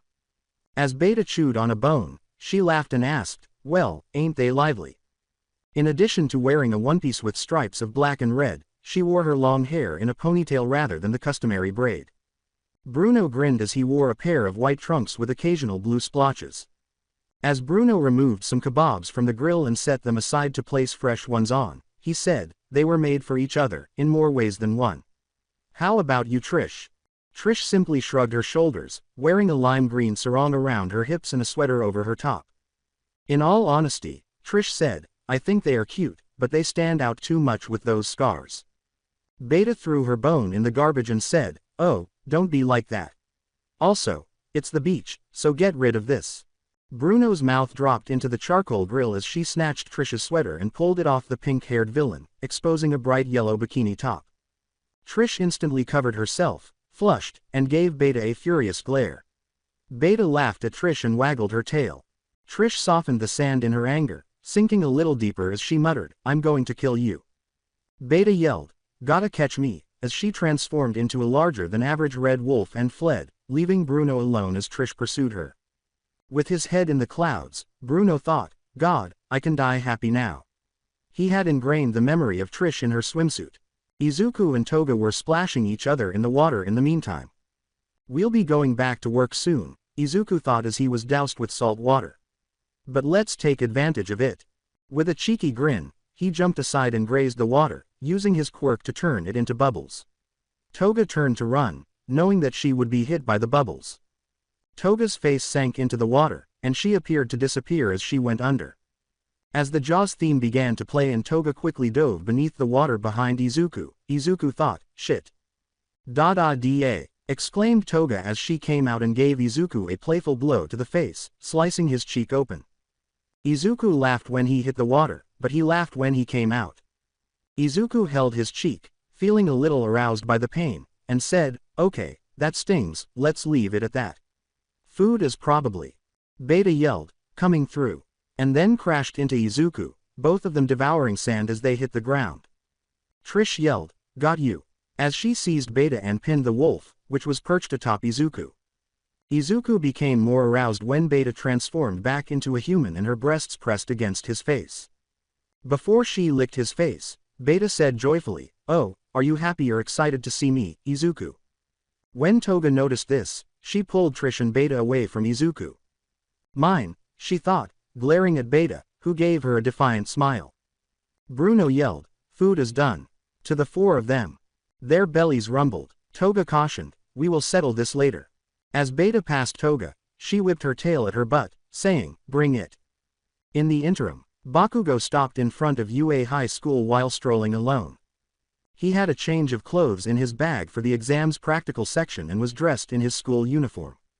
As Bakugo entered UA, he thought angrily, it's been 10 months since that shitty principal threatened me. They won't stop me, though. I'll be a hero. He and many others entered the grounds, but nobody looked closely enough to notice All Might and Law observing the pupils. Looking at every student, All Might thought, I know Mirio said his friend has green hair and eyes. But we have to hold him if he has anything to do with All for One. As he observed the students, Law held his sword, Kikoku, firmly. As he watched patiently, he thought, this is boring. I could spend more time getting to know the school instead of doing this. But I understand why I'm needed here by All Might. Izuku, as one might expect, never appeared. After receiving his information card, Bakugo listened to present Mike's lengthy lecture. He thought, all these peons, as he observed numerous unidentified teenagers. I am eager to tread on each and every one of you. Now, proceed to the locker rooms and change before heading to the training field stated on your card. The presenter said. Bakugo stood up, and as he began to move, he turned to his side and stopped. Deku, as he watched someone go by him, he thought. Izuku wasn't the one. That teen girl looked like a frog, and when she saw Bakugo staring, she blinked. Her voice sounded like a frog as she said, Hero, is there something you need? Bakugo turned back around, ignoring her, and scowled. That bastard, he thought, seeing a picture of Izuku. That loser, why am I thinking about him when he's not here? He walked to the locker room, shook his head, and changed before heading to Alpha's training. Bakugo scanned his surroundings, evaluating his opponents. He noticed a young man named Tenya Iida and thought, that kid probably has a quirk that increases his speed. Ochako Uraraka, a girl, was standing next to him. Bakugo threw his hands behind him as Mike said, "On your marks," through a microphone, causing everyone to get red. "Get set, go." With explosions propelling him through the air, Bakugo bounded through the gates as the door opened. With a menacing smile, Bakugo thought, all we have to do is destroy the robots and accumulate points. A cake. He earned enough points to pass by blowing up multiple robots. All Might, Snipe, Midnight, Law, Principal Nezu, Ectoplasm, and Recovery Girl were all present to witness this. Present Mike would have been there, but he was preoccupied with exam announcements. Pointing to Bakugo, Snipe said, "That one right there. He has a good multi-purpose quirk." Nezu sipped his tea and said, "Katsuki Bakugo. His junior high principal called us last year, and we were going to turn him away." "Why?" Snipe inquired bewilderedly. Law took action. Looking at his former patient, Law said, "He has a history of bullying. I should know, because when he was 7, I gave him that fake right eye after his bullying pushed a kid to attack him with a rock thrown to the face." The current teachers hissed in discomfort and a little concern. Since he was not going to be a homeroom teacher, All Might muttered in concern, "Then whoever has him in their homeroom will be in for a challenge." After a few minutes, the enormous robot appeared, and Ectoplasm exclaimed, "Oh, here comes the zero-pointer." The students chose to run when the robot emerged because they had seen it in Mike's handout. When Uraraka tried to escape, she got trapped beneath some debris from a building that the robot had destroyed. Iida ran without thinking, biting his lip as he left Uraraka behind, guilt slapping him in the face and stomach. "No," she thought frantically as she battled to remove the debris from her body. "I can't get to it." She closed her eyes as she glanced up and saw the robot preparing to step down. Everyone heard, including Iida, "Get out of my way." Some turned to see who had said it. When she opened her eyes and saw Bakugo flying toward the robot with her arms outstretched, she gasped. "I'll send you to hell." Bakugo yelled, his palms beginning to glow while he continued to smile. His arms were tense and ached as a huge explosive blast, much larger than anything he had demonstrated so far, shot from his palms, sending the robot reeling backward. Returning to Uraraka, Iida ran. "I'm sorry," he said, kicking the debris away from her. "I should have come here sooner." With Iida's assistance, Uraraka, who had no idea what he was talking about, was able to touch the remaining debris. She used her zero-gravity quirk to make the debris float, enabling Iida to grab her and flee. "Float," she said. Uraraka felt sick and pressed the tips of her fingers together. She muttered, "URH, release," and turned off her quirk because she felt like throwing up. Bakugo, on the other hand, fell to the ground, perspiring profusely as his arm muscles were severely damaged by the pain. As he forced himself to endure the agony, he thought, "Shit, full power still thing hurts. But the exam still has time left." A trumpet sound fills the air as Mike yells, "And that's it." Through the speakers, "Exams are over." Bakugo let out a frustrated sigh. As he swayed a little and caught himself, he thought, "Damn, guess there is no more fun for today. F." The teachers began reviewing all of the video as the teenagers went back to their locker rooms. All Might, Nezu, and Law observed more critically, particularly in light of Bakugo. Nezu grinned and provided his number for the rescue points, thinking, his principal said he gave him a stern warning. Young Bakugo appears to want to disprove everyone, but that remains to be seen. They were given points for their rescue by All Might and Law.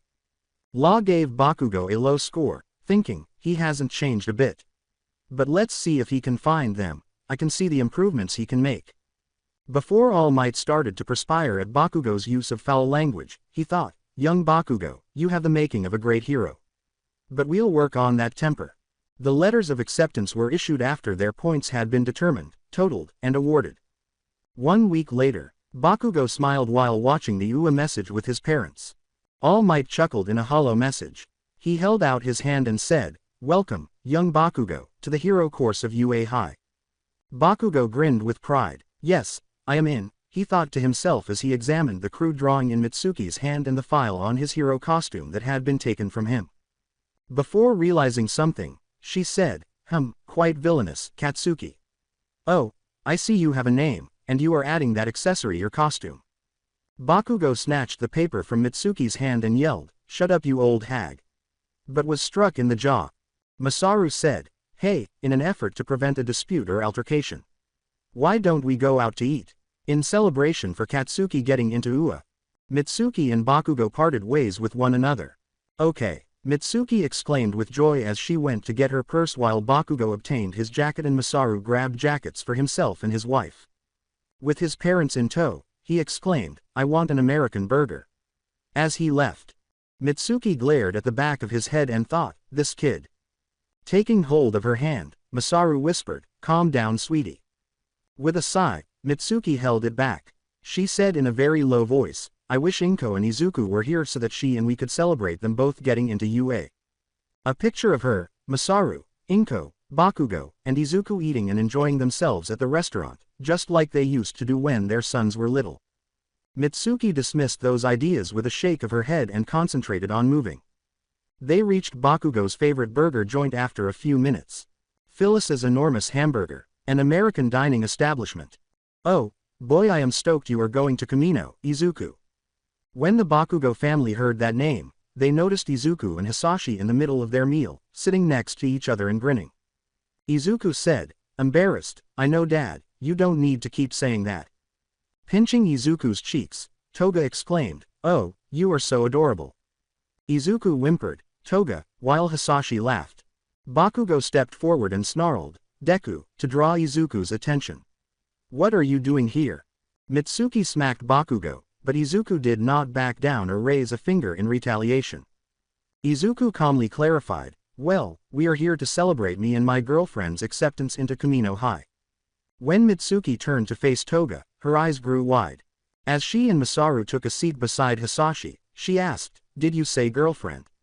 "Name is Mitsuki Bakugo. I was god friends with Izuku's mother, Inko." Toga said, "Himiko Toga, nice to meet you." Masaru turned to Hisashi after saying, "I'm Masaru, I am happy to meet you." "Been a while, Hisashi." Everyone in the restaurant turned to Bakugo when he yelled, "Hey!" and had to take a deep breath to control his rage. "Why are you sitting with them for a stupid high school acceptance?" "We are here to celebrate me being accepted into UA." Izuku said, "You got into UA?" With a phony smile. "Congrats, Bakugo. What was the entrance exam like? What did you do during the exam?" The urge to explode at Izuku made Bakugo's hand twitch, but he refrained. Bakugo sat down at another table and said, "Shut up, Deku. I ain't telling you anything, Fing nerd." As she carefully slipped the paper containing Bakugo's hero costume design in front of Izuku, Mitsuki muttered, "Ignore him. He is just being a punk." Toga and Izuku examined it. Izuku examined it and thought, wow. There were brief sentences on the sides of the rough drawing. It displayed a hazy silhouette of Bakugo wearing a mask reminiscent of a villain, gauntlets shaped like grenades, a pair of spiked knee pads, and other similar accessories. But Izuku's attention was caught by one thing. A device resembling a Saiyan Scouter from Dragon Ball Z was mounted on Bakugo's right eye, which served as his artificial eye. There was a sketch of something called trace stickers next to it. Is he attempting to use his fake eye as a weapon? As his phone rang, Izuku gave the paper back to Mitsuki after giving it some thought. "Sorry, got to take this." Bakugo was snarling at Izuku's attitude, but he ignored him and left the restaurant. Izuku answered his phone and said, "Hello." On the other end of the phone, Kurogiri said, "Plans have been changed. Master wants you to steal the lesson plans for UA." Izuku gave a toothy smirk after blinking. And he laughed, "All right, Kuro. Just tell me what to do, and you got it done." At night, wearing his villain gear, Izuku sat on top of a building, drank some juice, and held a pen in one hand and a manila folder in the other. Izuku hummed as he glanced down at the street in front of UA High. It appears unguarded, but that is misleading. After a week of scouting UA, Izuku had identified specific locations for cameras in the defense wall that kept the media out. As he considered how to enter the school, Izuku scratched his head. Izuku put down his juice and thought, I could have Shigaraki break a hole with his quirk, but that would probably just cause an uproar due to an alarm. Izuku stood up and replaced his hood and mask before tucking his folder into his jacket. Before he turned back to the school, Izuku thought, I guess I'll leave it for now. Isn't that All Might? Ooh, entryway. Law and Might left the school together. Law cracked his neck and remarked, finally, that faculty meeting took forever. All Might rubbed his elbows and said, you're telling me. But I guess it's a new part of our lives as teachers. Law sneered. Law laughed and reaffirmed, you are a teacher. I am a member of the medical staff. As they parted, All Might grinned. All Might said, Night, Law. Law waved languidly. As he worked some kinks out of his body, All Might walked in silence. He was nervous about teaching the following day, so he thought, I am looking forward to tomorrow. Which costume should I wear, I wonder? The Silver Age, the Golden Age, or the Bronze Age I live in today? Before he stopped, All Might went into a small park.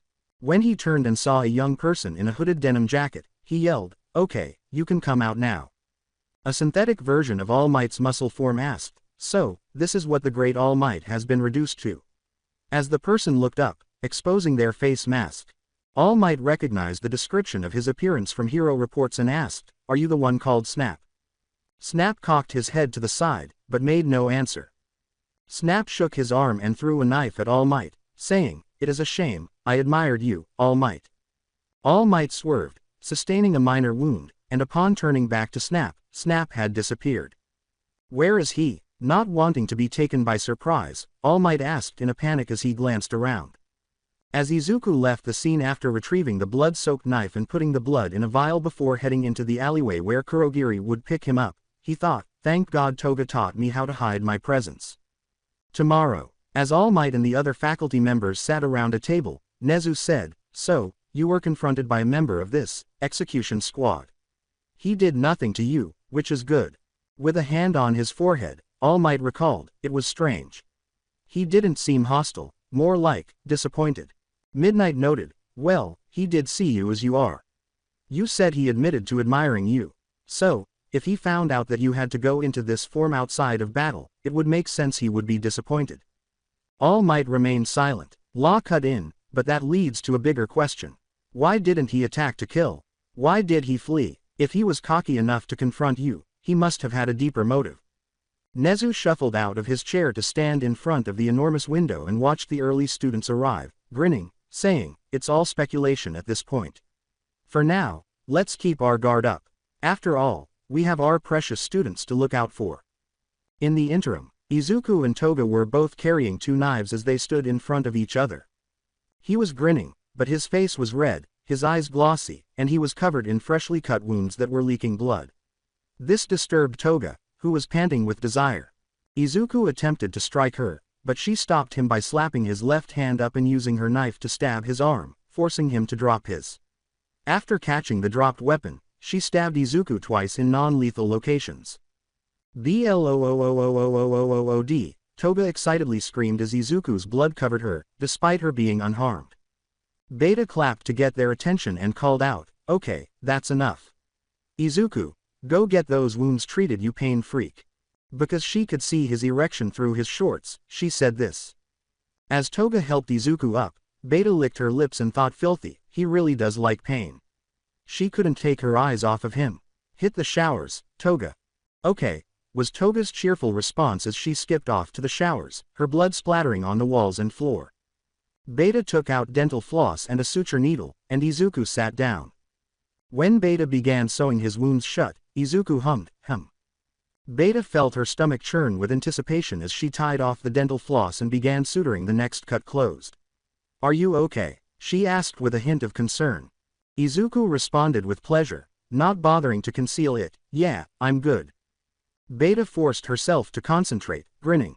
She chanted, fix him now, break him later. In the interim, Trish was walking back from the grocery store with Bruno. Bruno wore his hair up in a cap so that no one would know he or his parents were there. Trish looked at him and said, you really shouldn't worry so much. I mean, you did tell us your parents worked and lived on the other side of town, so why all the secrecy? Bruno took a moment to answer. Bruno said, I don't want to take any chances. Trish looked into his eyes. She asked, not caring at all, you feel guilty about keeping this from them? According to Bruno, yeah, a lot. It wasn't always my dream, you know. To be a villain. Curious, Trish said, oh, what did you want to be? Then Bruno smiled softly and said, I originally wanted to work with my dad in his fishing business. But then. A flashback. Izuku, age 8, and their homeroom teacher came into the classroom while Bruno, age 8, sat with his class. Their teacher introduced them and said, Class, this is Izuku Midoriya. He will be joining us starting today. So, let's get along. Toga, age 8, joyfully exclaimed, Izu. While tapping the chair beside her and waving her hand. Over here. With a smile on his face, Izuku approached her and gave her a hug before taking a seat. His backpack fell to the ground. As the teacher began to teach, Bruno observed this. Himiko didn't really get along with anyone. Bruno pondered. Skip. That day, Bruno was about to walk home from school when he heard an older student speak, but he stopped. Where do you think you're going, Quirkless? Bruno turned to see Izuku dwarfed by 4 sixth graders. No, he will suffer harm. Bruno began to sprint in their direction, thinking in a panic. But when he saw Izuku's expression, he stopped. When these boys threatened him, he had a deranged expression in his eyes and a broken smile that betrayed no fear. Before grabbing Izuku by the collar, the leader TSK'd at his lack of fear. He began to shout, I'm going to, but Izuku stabbed him in the arm with a pencil. Izuku began to laugh as he painfully twisted the pencil, then he broke the bully's nose by headbutting him in the face, which made him laugh even more. As their leader fell, the other 3 bullies fled, leaving him alone. The bully screamed as Izuku took out the pencil and laughed menacingly, then covered his mouth with his hand to silence him. Izuku was about to stab the bully in the throat when Bruno grabbed his arm and stopped him. The bully's life flashed before his eyes. In a panic, Bruno said, What are you doing? Izuku's gaze gradually shifted to Bruno. I'm having fun. The end of the flashback. Trish gave a little shudder. She inquired, So, that is how you met Izuku? He was about to murder that kid, so why didn't he get arrested again? Bruno scratched his head and said, That is the thing, the bully got so scared, he didn't even tell the cops who assaulted him. But, after all that, I became his friend. That's a bit fed. Bruno sighed and said, It is. You could say I feel responsible for him. I try to keep him in line, which works. He listens to me, and has mellowed out over the years. Eventually I think I started to appreciate the lifestyle. In all honesty, Trish thought it was dumb and said, you might be fed in the head too. Not as much as Izuku, but still, fed up. Bruno gave a nod. Bruno concluded, It is fed. But he is my friend. The following day, All Might was in front of his pupils. Class 1A, Aoyama Yuga, Ashido Mina, Asui Suyu, Ida Tenya, Kendo Itsuka, Uraraka Ochako, Ojiro Mashirao, Kaminari Denki, Kirishima Eijiro, Kota Koji, Sato Rikido, Shoji Mezzo, Jiro Kyoka, Shiro Honta, Tokiyami Fumikage, Todoroki Shoto, Hagakuri Toru, Bakugo Katsuki, Mineta Minoru, Yaoyorozu Momo. Class 1A was made up of these 20 pupils. As he selected the teams by drawing lots, All Might said, Okay, now we shall divide everyone into teams of 2. In the interim, Shigaraki, Toga, and Snap came a few blocks away from UA. Shigaraki snarled in annoyance, I don't need your help. Shigaraki pulled his hood up, mask over his face, and Snap ignored him. Snap yelled, Okay, so we have to go past the gate and then close to the corner, Shigaraki. As he seized Shigaraki and stopped him from going. What are you doing? Shigaraki glared at Snap from beneath the hand covering his face and said, I am going to get the files we need. Let me go, brat. Snap released Shigaraki with a scowl. Snap snapped, We have a plan, Shigaraki. We need to work together, or else we could get caught. Even if we flee, their guard will be up and we won't get a second chance for a long time. Shigaraki chuckled directly at Snap. He laughed and said, That would be great. I never liked you, brat. So, if you failed, I would relish that fact for a long time. Toga watched for them while Snap and Shigaraki glared at one another. You have something you want to say, Shigaraki. Shigaraki jabbed Snap in the shoulder with his finger and said, Oh, yes, I do. Ever since you got your power, you have been acting high and mighty all because Master is paying attention to you. You could die and I would be laughing like it was the best joke ever. Snap's hands were clenched, and bubbles began to appear from his gauntlets. Toga interrupted, boys, we have to make a decision. Are we going to go now, or keep arguing? TSKD, Snap. Angrily, Snap said, fine. We will follow your lead, Shigaraki. Shigaraki grinned. He said arrogantly as he approached the UA border fence, thanks, don't slow me down. Alpha Training Ground. As Team J Aoyama and Koda and Team D Kendo and Bakugo got ready to begin their match, All Might looked on. All Might said, match, while he and the other students observed from behind a television screen. B. A loud, blaring alarm sounded, drawing everyone's attention. Alert, villain attack. All Might became serious, and his eyes grew wide. As he turned to face his class and snatched up the microphone, he thought angrily, a villain attack, now of all times. Students, stay where you are. If you leave and follow me there will be dire consequences. When All Might took off, Class 1A became concerned. Everyone but Bakugo, who snarled in frustration at not being able to assist All Might. The halls were swept by the number 1 hero. When All Might saw the female hero, he said, what's going on, 13? All Might, she exclaimed, startled. Well, 3 villains broke into the school through the front somehow. And 2 of them are missing while 1 of them is in the front fighting Midnight. The school trembled. All Might rushed to the front of the school and exclaimed, I'll go confront them. You go keep the students safe. Outside the school, Midnight ripped more of her costume to release her quirk's fragrance, but it didn't work on Snap. Why is my quirk not working? She asked. Snap tapped his mask and said, you think I would not be ready to counter that? Filter. Midnight calmly said, oh, that'll do it. However, she soon realized that she would need to rely solely on her physical skills. Midnight leapt up to avoid All Might after Snap grabbed 2 knives and threw one at him. As All Might swung at him, Snap dodged it and laughed, damn, and here I thought we would not meet. As Midnight attempted to assist, All Might turned and punched her in the face, breaking her nose. All Might, be careful of his knives. She yelled. What? Before his face and body began to melt like wax and his costume shrank, All Might grinned in an unusual way. Before Toga was visible, the waxy flesh turned gray-white. Toga exclaimed, that look, that blood, as her nanotech outfit transformed into her school uniform. Yes. Midnight asked, how, before Snipe bolted outside and aimed. Snap and Toga leapt away. Snap yelled, bubble launcher, and threw his arms out. Snipe was thrown into the wall by the fast-moving bubbles, and his heat struck the wall so forcefully that he fainted. As Snap landed on the ground, he replaced the empty soap canister with a full one and thought, come on, Shigaraki. Sped up the F. Toga danced around Midnight's flogger while giggling. Toga grabbed Midnight's wrist and stabbed the hero in the stomach, thinking, oh, she is cute, especially when she bleeds. Before Toga appeared to disappear, Midnight gasped in agony. However, Toga kicked her in the head from behind, sending her to the ground. Through the front doors came All Might. Don't fear, All Might said gravely. For I am here. As he and Toga regrouped, Snap thought, great, the big guy himself. He reached behind him and took a couple of smoke bombs from his utility belt. For this reason, I instructed Shigaraki to smash through the wall close to the corner where the cameras weren't looking. Cocksucker, however, had to enter through the front door. It's time to switch to Plan B. When All Might recognized the enemy in front of him and the other students, he said, Snap. Snap's response was, All Might. Sorry to cut this short, but we need to break a leg. Before a zipper opened up beside the 2 villains, Snap threw the smoke bombs against the ground, causing the smoke to burst and cover them. Before the smoke began to dissipate, Zippy Fingers helped both of his friends through the zipper and said, come on.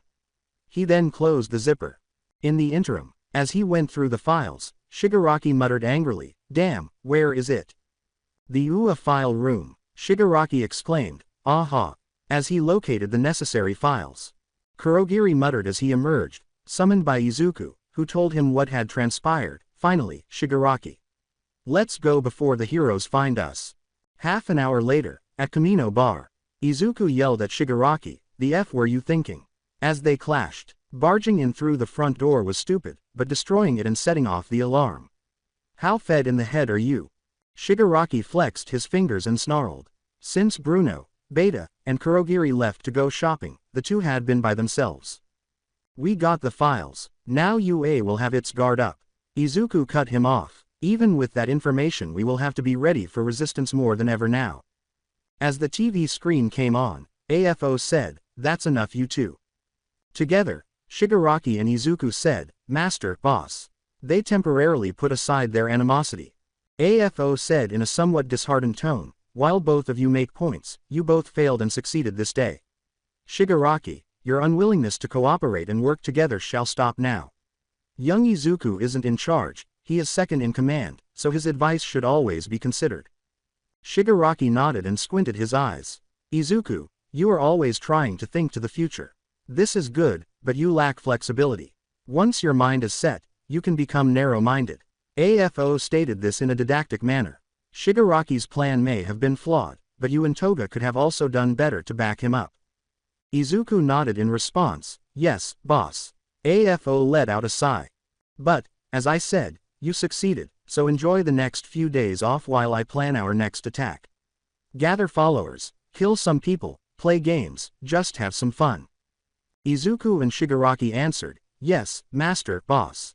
The two villains glared at one another as AFO ended his call.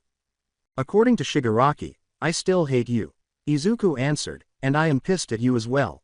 As Beta and Bruno returned with groceries, Kurogiri exclaimed, "Boys, remember what the master just said. You two must get along, only then can we achieve our goal of killing All Might." Izuku tiesked and moved in Kurogiri's direction. Before a portal opened, Izuku said to him, "Send me to the training area. I have some steam I want to blow off." Beta skillfully leapt through the portal before it completely closed, saying, "I'll go with you." Nezu glanced at every teacher across the table. With caution, he said, "This recent attack is unprecedented. We need to be on guard. Though, this attack seems to have been an impulse." The villain Snap and his comrade, who has been identified as Himiko Toga. She has been missing for a few weeks, so now we know what she has been up to. "That is true," claimed Aizawa. "Though I find it astonishing how the girl was able to transform into All Might. It probably explains why Snap attacked him last night." All Might let out a defeated sigh. "And I don't know any way they could have done that," he conceded. "Just boggles my mind." All Might gazed out the window while the teachers discussed what to do. "I wonder how you are doing, young Tagata," he thought. "Dagoba Beach," Izuku exclaimed. "Hey, Beta," as he dashed across the beach while carrying heavy weights, dodging rocks that Beta would hurl at him. "I have been thinking of my codename." Beta picked up a jagged rock and said, "Oh, what do you have in mind?" The rock struck Izuku in the head, slightly slicing his scalp as he ducked, thinking too quickly. He raised his hand to stop her and said, "All Snap." With excitement stars in her eyes and a swiftly swaying tail, Beta exclaimed, "Ooh. That sounds dope, Izuku." Izuku held his head and gasped in laughter. As Beta assisted him in standing up, Izuku said, "Thanks, I think I'll go with that for now on." Before she flung him back into the sand and over her shoulder. With a sly smile, she changed from her typical maid attire to a sports bra and shorts and said, "Okay, reflex training is done, let's do some grappling." Izuku began to get excited for his upcoming training session and said, "Fine." Tagata and Amajiki crossed the beach as they prepared. Amajiki looked anxiously at the ground and said, "Yeah, I was shocked when those villains attacked earlier. I was so scared I could barely move." With a thumbs up, Mirio affirmed, "Oh, don't worry Sunniator. You are a great hero." Amajiki gave him a quick smile before looking past Mirio with a perplexed expression. Amajiki frantically pointed at Beta and Izuku, who was being painfully pinned by his instructor, and said, "Hey, is she attacking that guy?" Mirio grinned broadly and followed Amajiki's eyes. "Oh, hey, Izuku," Mirio exclaimed while waving. Mirio and Amajiki were approaching them when Izuku and Beta looked up. Before Beta switched grapples to allow Izuku to breathe, he gasped, "Oh, hey, Mirio, Amajiki. How are you guys doing?" Mirio laughed and said, "Haha, nothing much. School got let out early because of a villain attack a few hours ago. But what about you? Training to become a detective still?" Izuku screamed as Beta tightened her hold, "Yeah, but I need to learn how to defend myself, thus this painful training." As she let him go, Beta said, "Okay, take 5. Amajiki grew anxious upon seeing so much of Beta's caramel skin, and Mirio burst out laughing. As he assisted his friend in standing, Mirio chuckled and said, "You have such a cruel teacher, Izuku." Mirio and Izuku hesitated at the last second as Izuku took his helping hand. Unaware of the other's skepticism, Izuku and Mirio wondered, what if that vision happens again? They took a chance by holding hands, and Mirio assisted Izuku in standing up. They thought, bewildered and relieved, nothing happened. Izuku attempted to arouse suspicion by asking, so, what have you guys been up to?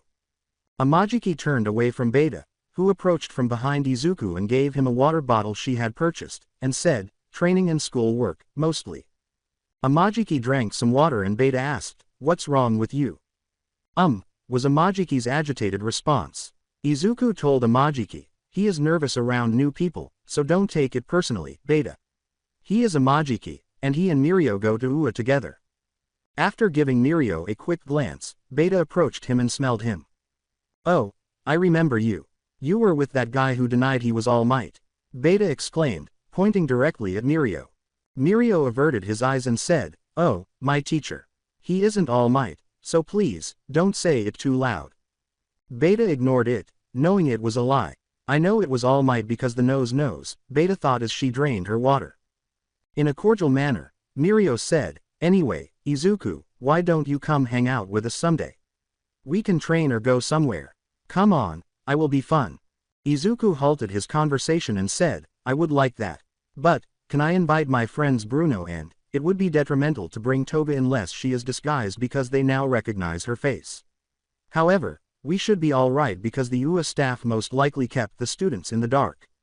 Amajiki rolled his eyes when Mirio said, sure, you can invite anyone you want. Beta's body swelled with anticipation as she asked, can I come too? Of course, exclaimed Mirio. Izuku, who failed to notice the sparkle in Mirio's eye, said, so, what do you want to do? The weekend. With a nervous laugh, Izuku said, thanks for picking us up, Dad. Hisashi looked at his son and his friends and said, no problem, Izuku. Wearing a spaghetti-strap tank top that exposed the back of her shoulders, cut-off jeans, sunglasses on her forehead, and a bag at her arm, Toga said, nice to see you again. Bruno, holding a beach bag while sporting jeans and a tank top, remarked, Hisashi, I haven't seen you in quite a while. Wearing her maid outfit and holding a bag, Beta said, nice to meet you, I'm Beta. I am Izuku's personal trainer. Wearing a skirt and a loose t-shirt, Trish said, I am Trish Una. It is a pleasure to meet you, Mr. Midoriya. As everyone began packing the van he rented for the next few days, Hisashi remarked, it's nice to see all of you, and I am surprised you called me to take you back home, Izuku. Izuku said, yes, I am sorry for it being last minute. An old school friend of mine who was attending UA invited us to the pool back home, so I am sorry you had to drive here so early. Hisashi ruffled Izuku's hair and said, no problem, it's only an hour drive, kiddo. Now come on, we don't want you to be late. Toga sat in Izuku's lap after the adult villains and teenagers crammed themselves into Hisashi's van, leaving hardly any space. She sat on his lap and hugged him with a bright smile, laughing as she said, finally, enough room. And my boyfriend will hold me tight in case there are any accidents. Trish and Beta giggled, Hisashi laughed, and Bruno smirked at Izuku's flushed face. Why me? As the van started and Hisashi inserted a CD for music, he thought. An hour later, Izuku called out, see you in a few hours, Dad. Hisashi waved goodbye and went off to work at his apartment. Hey, Izuku, Mirio exclaimed as he, Hado, and Amajiki waved frantically. Wow, that's a big group. I'm Bruno. Call me Beta. Hello, I am Toga. It's nice to meet you, I am Trish. As the big group entered the water park, Izuku remarked, nice to see you all again. The girls and boys parted ways to change, with the boys leaving before the girls, and everyone stretched before entering the pool. Izuku wore a green trunk with a red stripe, Bruno wore a dark gray trunk, Amajiki wore a white trunk, and Mirio wore a bright vermilion trunk. Mirio and Amajiki had their sleeves rolled up and their sweaters unzipped. Toga yelled, hey, Izu baby. As she left the dressing room. Izuku's nose began to bleed, so he turned and stepped back. Toga left the changing room in style, sporting a red sweater that was unzipped up over her navy blue one-piece, exposing her shoulders. Her toned stomach muscles were visible due to the skin-tight swimsuit. With a smug grin, she wore sunglasses and kept her hair up in buns. Toga laughed at his response, and Izuku thought, so simple, yet so perfect. When Toga said, "I see you like it, Izu baby," in a seductive manner, the green teen blushed and covered his face with his hands. Bruno, Amajiki, and Mirio. As she strode through the threshold with Trish and Hado, Beta asked, "Well, boys, what do you think?" Hado had her hair up in a ponytail, striking a Sailor Jupiter pose, and wore a pale blue two-piece with a matching sarong that covered most of her legs without impairing her gait. Trish had her hair down and was dressed conservatively in a black two-piece with addition, subtraction, multiplication, and division symbols around the waist. She performed the Sailor Mercury pose. With a white string bikini and a medium auburn sarong that covered only a small part of her hip while allowing her legs to move freely and flaunting them, Beta exposed the most skin. As she pretended to be Sailor Moon, her tail joyfully swayed back and forth and she wore a big brimmed straw hat with 2 holes for her wolf ears to stick through. Hado laughed and moved in the direction of Amajiki and Mirio, while Bruno and Izuku blushed as they glanced at Beta and Trish. Hado said, "Okay, guys, time for sunscreen," and took out a big canister of sunscreen spray. She shook it vigorously, causing her breasts to bounce, and then she carefully aimed as she floated up and around everyone, thoroughly spraying them with sunscreen. When Hado landed and sprayed herself, Amajiki reminded her, "Hado, don't use your quirk. Even with a provisional license, you can still get in trouble." Before she approached Beta and seized her tail, Hado said, "Oh, no one will mind a small amount of floating." Beta's mouth twisted into a satisfied smirk as she screamed, "Og!" Her eyes were filled with shameful pleasure. Hado continued to play with Beta's tail and said, "Oh, so this is actually sensitive." Santo Santo. Beta attempted to speak, but she was so aroused that she was unable to resist collapsing and groaning into her arms. Concerned, Bruno said, "Hado, I think you should stop." Hado hummed in bewilderment, before Beta tensed up, her muscles tensing up. "Yeah." While the teenagers entered the pool, Beta was cooling off on a towel, covering her eyes and forehead with a cold towel and keeping her straw hat close by. Hado exclaimed, "Chicken fights," as she ascended Mirio's shoulders. Toga climbed onto Izuku while Trish climbed on top of Bruno. While the girls pushed and splashed at one another, the boys, apart from Amajiki, who was lounging in the smaller area of the pool, charged at one another. When Toga tapped Izuku's head, she exclaimed, "Hey, look! A new couple's slide, Izu." "Oh, neat, you want to try it, Toga?" Izuku said to his girlfriend, who squished his cheeks by putting her thighs around his neck. She hummed, "Of course, especially if it is with you." Carrying Toga on his shoulders, Izuku laughed as he waded to the steps of the pool to exit. Toga chuckled when she noticed how many looks other couples were giving them. "Ah, perfect boyfriend, I don't need to walk because you can carry me." Izuku just grinned without saying anything. Beta sat up and rubbed her eyes, asking, "Oh, what happened?" As Trish sunbathed beside Beta, she said, "You got a bit too excited and then needed a nap, stupid dog." Currently, the 3 heroes are swimming in the deepest end. Bruno is swimming against the current in the current pool while Izuku and Toga are heading toward the couple's slide. Izuku and Toga were getting closer to the top of the slide when Beta leapt to his feet and glanced around. She clenched her fists and bit her bottom lip. Trish looked at her comrade through her sunglasses and said, "What, you want to go on it?" "Yes, is Izuku." Trish stood up and said, "Then wait for him and Toga to reach the bottom and drag him back up there then. I'm going to go join Bruno." Trish flushed when Beta joked, "Okay, don't suck your boy toy off underwater." "We aren't dating," Trish protested. As she stood up and made her way to the slide exit, Beta shot back, "Oh, then I guess I don't smell arousal from you when he looks at you." AFO headquarters. AFO touched the computer screen and said to his apprentice, Shigaraki, "This, hero killer, he would be a great asset to the League of Villains." Shigaraki scratched his neck with his fingers, making grooves in his flesh, and said, "So, what do you want me to do? Have Kurogiri go looking for him?" From his side of the computer. "Because that would weaken us, especially with the plan to attack that USJ facility." AFO smirked and said calmly, "No, Kurogiri will stay with you. Let's have the execution squad search for him. Young Izuku's intellect and keen eye for information gathering will be of great use." Shigaraki grinned. With a sick grin concealed beneath the hand covering his face, Shigaraki thought cunningly, "Good, this will mean I will go unquestioned when the time comes." AFO sighed and cut off communications once more. "Oh," Kira said. He imagined himself and his friend when they were younger and thought, how things have changed since we were young. However, history repeats itself, as they say. Top of the slide at the water park. One of the safeguards said, "All right, you two," pointing to the slide's flowing water. The female sits in the front, and the male sits behind her with his arms wrapped tightly around her. As she entered, Toga grinned broadly and winked at Izuku while casting a quick glance over her shoulder. Izuku entered and embraced her firmly, his face flushed as he felt the muscle in her torso.